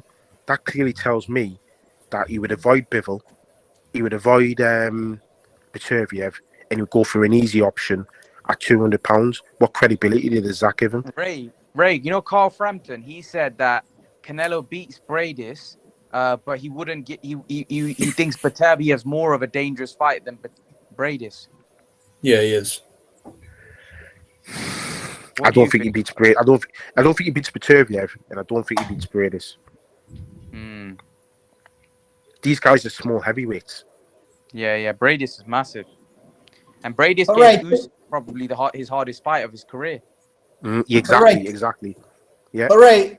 Could you foresee like Canelo, who's smaller, like what Pacquiao did in the 147 division? Because let's face it, Pacquiao is really a lightweight. He can make lightweight easy. He walks around at 142. Yeah. If he trains really hard, of course he's gonna make that 135 easy. So it's kind of like, do we foresee like Canelo doing that, where he's a small, light heavyweight, but can still carry his power and with his head movement, and he could maybe that's what like we're foreseeing right now, and that could happen too, you know. What, a light heavyweight?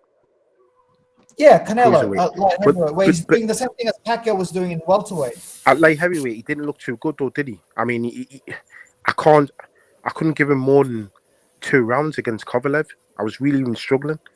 So I don't know, because you know, you got somebody like Bivol who's got really quick feet, got a really good jab. Beterbiev, we've all talked about Beterbiev. He might, you know, there's people at light heavyweight he can beat, don't get me wrong, but the very best ones, the ones that hold the belt, does he beat them? That's ultimately what you're looking at. It's all well and good saying, yeah, but he'll beat someone like Joshua Buatsi, or you'll beat somebody like you know, Marcus Brown, or what have you, or you may even beat somebody like Zerto Ramirez, you know, maybe Benavidez if Benavidez steps up to 75, but those guys don't have belts at 75. So that's ultimately that's what you're looking at. Does he beat Beterbiev? Does he beat Bivol? Does he beat Joe Smith Jr.? That's how you can judge him. Until he beats one of the champions there, you can't really judge him as being effective at that weight. But right, you know, with Kovalev, where obviously he got him when he was washed up. He was a champion. He got his belt back from memory, and then Canelo fought him and not only beat him, but he knocked him out. So I can't like give him too much. He knocked him out, but he wasn't winning the fight until the knockout. He did. But you do know he fought Kovalev 2 months after he fought Anthony Yard. Yeah, and then he had a camp, fought Yard, he got even rocked in that fight. You know, he still had to recover, and then 2 months later he had to go into another big camp. Exactly. Canelo. Exactly. You know, he looked slow and everything when he was fighting Canelo. Like he didn't look himself at all. The result. What Mackay's saying is the result perhaps masks those other things. Where on paper it looks, he stopped Kovalev. Yeah, he did. We can't deny that. But he was losing a fight, and then because he's Canelo, he can do what I call the Mayweather tricks. You know, he can bully somebody and say, "You've only got 6 weeks to fight me and prepare," when really they should be having 10 to 12 weeks. Yeah. He did the same with Callum Smith. You only give him 6 weeks to prepare. Yeah, you know. Sometimes it's very hard to give Canelo full credit because he does things like that. Mm-hmm. It's very hard to just like give him full credit. You know, it's great that he became undisputed in just a year. That's good. You know, he gave Saunders a Plant. He did give him actually quite a long time for Saunders, and with Plant. But you know, it was with the Smith. Only had a month to prepare and everything. It was just it's just it's not good. And you know, guys, you know, with Canelo, he's got a history of cleaning out divisions, right? He cleaned out 154, not like nearly, but you know, he did all right. He didn't fight. He cleaned out 154. He nearly cleaned out 160. He cleaned out 168. So he's got a history of doing that. So I think he would attempt to try to do the same thing at 175 because really, where did he go? But you know what? I will admit, people don't give Canelo credit for what he done at 154. You know, he fought Mayweather, who was the best guy, and then he beat Lara and Trout, who were number 2 and number 3. But you know, you get some Boo Boo fans that don't give him credit because he didn't fight Boo Boo at 154. You know, but that no one really cares about that fight. So And Mackay, you know those fights with Lara and Trout. They were really dangerous fights for him because Canelo was green at the time, and counter punches. Their counter punches are not a good style for Canelo. You know what I mean? He was at 22, man. Yeah, but those were really tricky, awkward, skillful opponents, and he dealt with them. But look, I'm not downplaying his achievements. I'm just saying that his physique and stature allows him to to do well at those weights. There comes a point where it's just too much. Mm.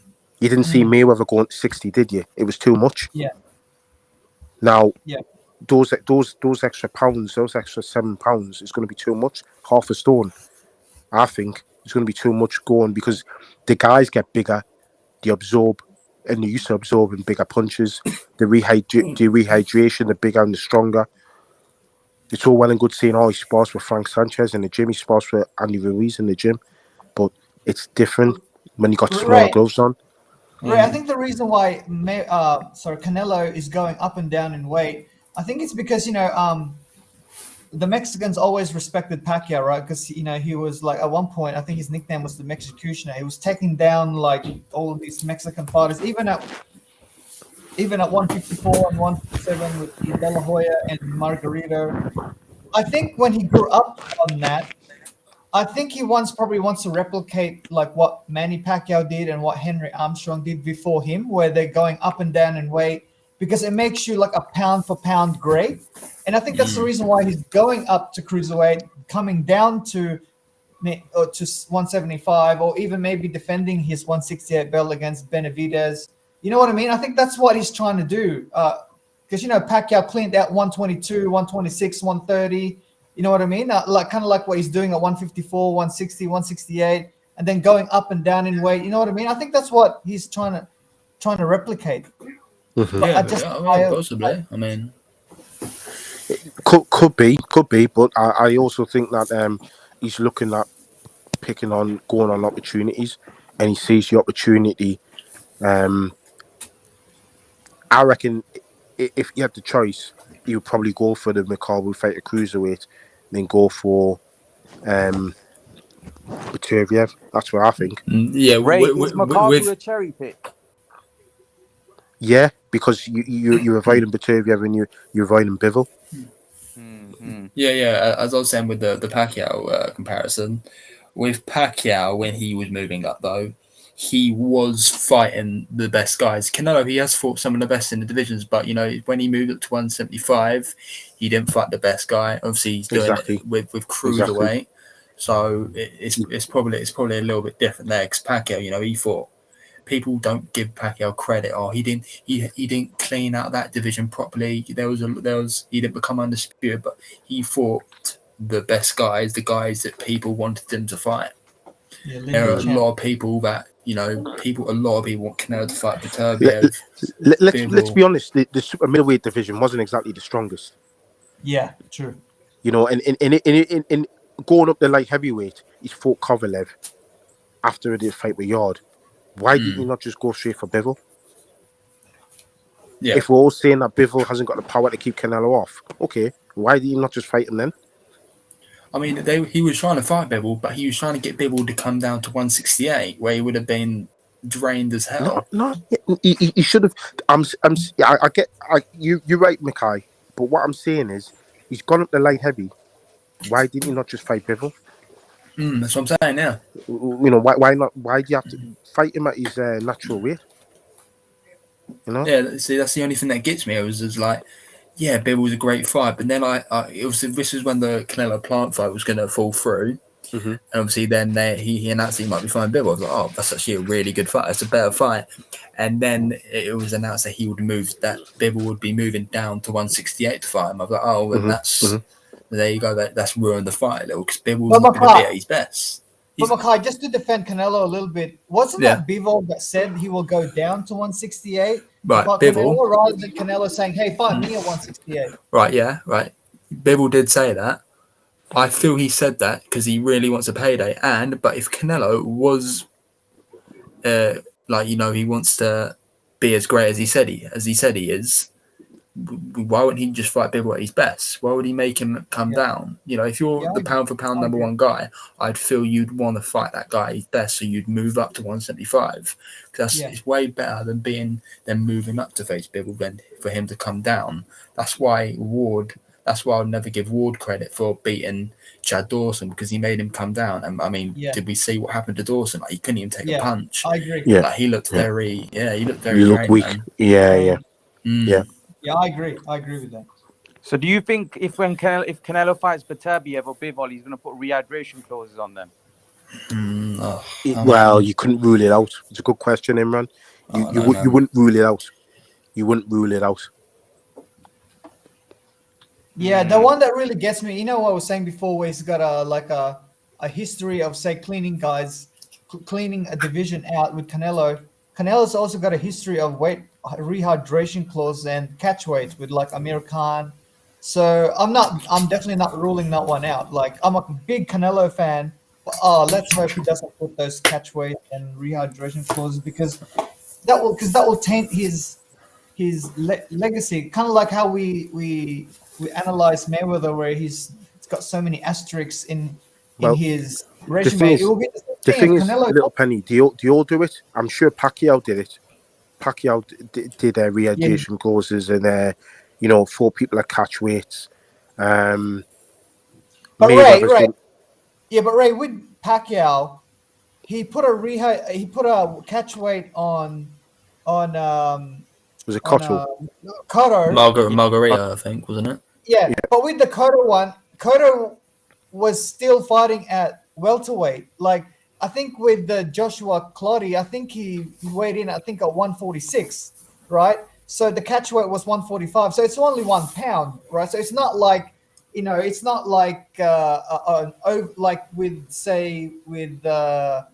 Baterviev, if he asks him to go to 170 rather than 175, there's a big difference there. Cotto was still fighting at welterweight. You know what I mean? So it was not like a pound can make all the difference when you're cutting a weight. It can make all the difference. It's water that you're cutting, really. So I still think at the end of the day, whether you're putting in a pound or 5 pound, you're still putting in a catch weight, and there's weight classes already in boxing. So why do you then need to add your own catch weight? That's my issue with it. Just leave the weights as they are, and the fighters should make themselves suitable for the weight. If you can't fight a one weight class, move up logically. Don't go creating your own. Right, in 2009, right, when that happened, right, there wasn't too many people that were complaining about that catch weight with the Pacquiao Cotto one. Whereas, would say when Mayweather missed weight, right, when Mayweather put in that catch weight of Canelo, people were more like, why are you doing that? Like, blah, blah. Whereas with Pacquiao, maybe it's his reputation. I don't know. No one seems to like highly criticize that. You know what I mean? Have you noticed that? I think with Canelo, it's a personality thing. Yeah, and also with the Canelo one, Canelo, he already was struggling to make 154. Because I remember his weight on fight night when he fought Lara, he was 171. So he already was struggling to make that weight. Mm-hmm. And obviously Mayweather then made him cut an extra 2 pounds. And those extra 2 pounds mean a lot when you're a big guy and you're having to cut weight. So I think that's probably it. But there is also a double standard. There's also a double standard, like, favourite fighters. If he's your favourite fighter, he gets a pass. But if that fighter you don't like, you're gonna, give him crap for it. Let's just say. Mm-hmm. Yeah. But Mackay, sometimes understandable though, because Cotto was he didn't fight at 154 yet. He was still at 147, and he was making 146 easy, right? So for Pacquiao to ask 145, it's not asking too much. It's not like Pacquiao said, "Okay, hey, dude, meet me at 142," where it's like it would really drain him. You know what I mean? So yeah, and it's not like Pacquiao had to actually cut weight as well. He had to actually gain weight. Yeah, true. To make that. Pacquiao walks around at 142, dude. Like when he doesn't train or when he plays basketball or whatever, he walks around at 142, man. Because he could easily make lightweight if he trains really hard, which he does, obviously. He can easily make the lightweight division, dude. Yeah. Yeah. Guys, what do you guys make of Ennis and Ortiz? The last one before we cut it off. If that fight was to happen, Ortiz. Oh, I'll go Ortiz for that. I didn't have to think about that one. I didn't have to think about that one, Imran. That's a great fight. That's a great fight. I'd love to see that, but it's not going to happen. Yeah, that fight's not going to happen. Put it this way, right? Ortiz has got to, in my opinion, give me fight. against Michael Mickinson next year. You'll win that. Mickinson can box, man. Yeah, he's very awkward, but man, he hasn't Listen, been. Look, it's only going to take Ortiz 3 or 4. Okay, he might win the first couple of rounds. It's going to take Ortiz 3 or 4 rounds to figure him out. When he lands on Mickinson, it's game over. Yeah, right? I agree. Thing is, Mickelson's got no power rate. He'll get overwhelmed by Ortiz's power. Knockouts. I know, but he barely throws a lot as well. He barely throws punches. What he's gonna have to do is throw a lot more than he's used to, and that's he's gonna gas himself out. You got to remember, if you can't do that against lower level British level fighters, how's he gonna do that against arguably one of the top 10 welterweights? He's gonna struggle. He's gonna panic, and he'll get you clean, and he'll not know what to do. He'll get knocked out, right? So that's Ortiz sorted. Ennis, he's probably at that stage now where people don't want to touch him. He's massive. He can hit hard with both hands.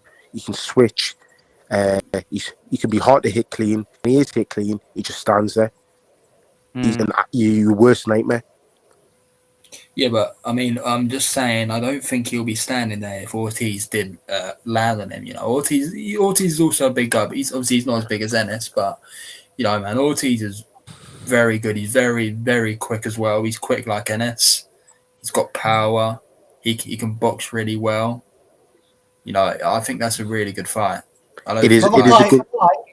Makai, with those two, who has the it factor? Yeah. Ennis. It's Boots, right? Yeah, I'd say Ennis on that. Ennis might be able to beat Crawford and Spence right now. Well, I've said that months ago. I remember saying that when Christian was on. I think if you put Ennis in with Boots and with Spence and Crawford, he'll win. Do you reckon he'll beat Bud Crawford, right? Yeah, of course. Right now? Yeah. Nah. I don't think so. Boots, you know, Boots is good, but I hope he doesn't get rushed like that. You know, because people, you know, I mean, it's a bit like with Shakur Stevenson. Aram's trying to get him to fight Lomachenko. Like that's very, very tough fight for Stevenson. I don't think that. You know, I don't think Aram should be rushing. Let's just say Shakur to fight someone like that. This is what I was trying to say to him earlier on. Stevenson, if you're going to compare those two prospects, Stevenson's got some development to do. We don't know how physically strong he can be. We don't know. He's not really a puncher. Boots can punch. Boots is physically strong, so he's already ticked those two boxes. With Boots Ennis, it's just a case of he's done his apprenticeship. He just needs that title. He's more than ready. You know. Hey, Ray. With Stevenson, he's still almost. Yes, he's become a world champion, but in terms of we just seeing what he can do at this weight he's at now, to a featherweight. So we don't know what he can do at lightweight. We already know what Ennis can do at this weight. It's not like we're asking him to step up to 154. We know what he can do at welterweight. So for me, you've got Spence, where I love Spence. Everyone knows that. Still question marks about how he's going to come back from this latest injury. Then you've got Bud Crawford. Well, he looked spectacular against Porter. I did say he would stop Porter, but he's getting on. He's getting on. Now, who's to say if that fight doesn't take place next year, he's getting Crawford at the right time? You know, with Boots, I can see Boots being Spence, but Crawford, man, that's a very tough one there. I need to think about that one. You know, what I do like with Boots though is that, you know, he can box really well, but like when he fights, he likes to entertain us.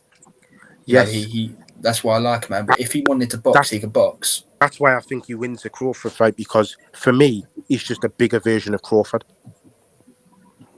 He can do anything that Crawford can do, but he's bigger, he'll be quicker, and he hits harder. He's more athletic. Ray, he might get a Fernando Vargas awakening if he fights Bud Crawford now, like when Fernando Vargas fought Tito Trinidad. Yeah, that's a totally different thing, man. Little Penny. Hey, Tito was the dude, wasn't he, boy? He put them things on Fernando, man. Fernando was like, dang, I asked for this. Tito was the real deal. How But you know, do you man, how What do do you you see it going, Stephen? Boots versus Bud huh? now.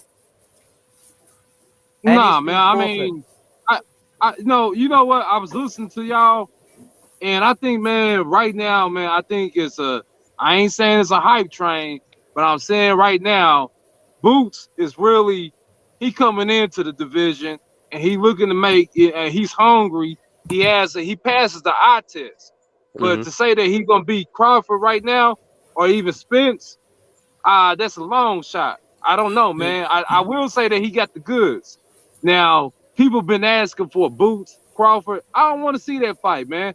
I don't want to see that fight. I don't want to see Boots, Earl Spence. I want to see Boots against some of the young guys in you know what Yeah. I'm saying, work your way up through the gauntlet. And Young guy then like with who? Yeah. Stephen, young guy like who? like for instance, Verge. You know what I'm saying? Virgil, him and Mm. Virgil be a good fight right now. And Virgil's so young that if Virgil lose or if Boots lose, vice versa, they still get a lot of time to avenge their loss and to make Who wins to that? right that wrong. Stephen, who are you picking in that fight? Vergil v Ennis. Oh, that's tough, man. But you know what? It's real tough. But man, I gotta be honest and tell you that I think Boots will get him on up out of there at this Mm-hmm. point. Not to say that, Virgil ain't no killer, and not to say that he ain't the real deal. Just right now, just comparing the two, I think Boots is a little further along than Verge is. Because Stephen, that fight with Boots, right? If they do it now and they're both in the early 20s, it would be a big fight. A lot of the hardcore boxing fans would definitely watch that fight. I reckon I can see that fight doing say 500,000 pay-per-view buys, right? And then Oh in the yeah, mid man. in the Oh mid yeah. 20s, and then in the Yeah, mid 20s do a rematch, right? Which would be even bigger. Late 20s trilogy. So they could write their own part. Like they don't have to wait. And because sometimes when you wait too long, it's like, man, I don't want to see Boots Ennis when they're in the early 30s. You know what I mean? Yeah. Like, exactly. Do you know what it is? Oh, yeah, go What's on. up? One second. Let me say this. Real quick, man. You know, we become so accustomed to these dream fights and these novelty fights that I think we want the wrong things in boxing now. You know, we just seen Tyrone Woodley and Jake Paul. That ain't no match, and we just seen Javante do his thing. Man, we gotta start looking at boxing and with a little bit more discernment and a little bit more focus. I don't want to see those dream fights. I don't want to see Keith Thurman and Javante. Why? Because they're two different weight classes. Mm. They're two different sizes. You know, this it's a mismatch to me. I don't want to see Virgil. I don't want to see Virgil and Spence right now. Why? Because I want to see Virgil make his own legacy. He's the yeah, second coming, and you know what I'm saying. So we gotta stop. We gotta stop wanting these superficial fights, these fantasy fights. yeah, because like when Pacquiao fought Barrera, and Barrera was the number 2 pound for pound at the time. Pacquiao was only 25 years old. Like, dude, like when you're at that age, fight the best. Like, you know what I mean? Like, let's go. Let's get it on. Like, you know what I mean? And you create your own legacy, so you don't have to wait for like Prince Hassim Hamed. You know what I mean? So you fight like, Right. you know what I mean? Like you just waiting. Like, oh man, like I'm getting sick and tired of it. You know what I mean? Right. Exactly. Yeah, man. That I want to see that Ennis Ortiz fight. Where do you think Conor Ben fits in, guys? Nowhere. Yeah, I think nowhere. Nowhere. I don't see him. Get doing big things at welterweight. No. Steven's high on Conor Ben, man. I Steven's high on I like Conor, man. See, y'all different. Yeah, y'all different. I see something totally different in Conor, man. I think Conor is hard. I think he has good speed. I think, you know what I'm saying, with the right trainer, I think Conor Ben could be a world champ, and that's my word, man. I sincerely believe that. He's Stephen, just training. I would love your optimism on Conor Ben. It might get me through work tomorrow. But I can't see him beating. He can't beat Crawford. He doesn't beat Spence. He doesn't beat Boots. You know, I don't think he beats Avanesian. no, He needs to fight exactly. Avanesian. I don't think he beats Stephen I want to Avanesian. see that fight. You know, they're I don't trying to think he beats get Stephen Adrian Avanesian. Broner. So Like, he beats Broner because it's Broner. this is the thing, and you can tell that Stephen, because of the way he's been matched, he's been very, very carefully matched, which tells me that, you know, I mean, he hasn't fought a puncher. He's still. I can see him getting picked apart by a jab. He picks and chooses when he wants to move his head. His footwork's terrible, pretty much like his dad's. Yeah, he can punch. I'll give him that. He's aggressive. He can't box though. He can't box. That jab he's got, everyone talks about. He's the most improved fighter and stuff. His jab's not very good. It's easy. It's telegraphed. Hey Stephen, guys, I don't see him getting higher than the level he's at now. Hey guys, just quickly, El Guapo, whatever, he's saying that David Diamante, the announcer, is critically injured in a motorcycle accident. Oh man, that's sad. What? Oh no. Whoa, I like it too. that's real bad news. Heart goes out That's to him really because bad news, man. Yeah. you know, he's a great guy. He's a good character for the Yeah. sport. You always see him with his cigar, and if that is the case, especially this time of year, you know, I just hope, you know, I hope he's okay and he gets well soon. Yeah, That's he does a horrible lot news, man. He does a lot of cards in Britain too, right, guys? Yeah, he does. Yeah. He's in fact, he's becoming as famous as Michael Buffer. Yeah, because Michael Buffer's Are You Ready to Rumble? Let's get ready to rumble, and he says everybody's surname twice, and you know it's becoming a bit of a meme, a bit of a joke up in England. You know, people are becoming affectionate towards him because of that, and also because of his crazy hair. Or Ray, he always says when Ebony Bridges goes on weight, she goes, "Oh, that's bang on!" Like that's bang on. Yeah. There's lots of hidden meanings with that one, but he's a great guy. Bang on.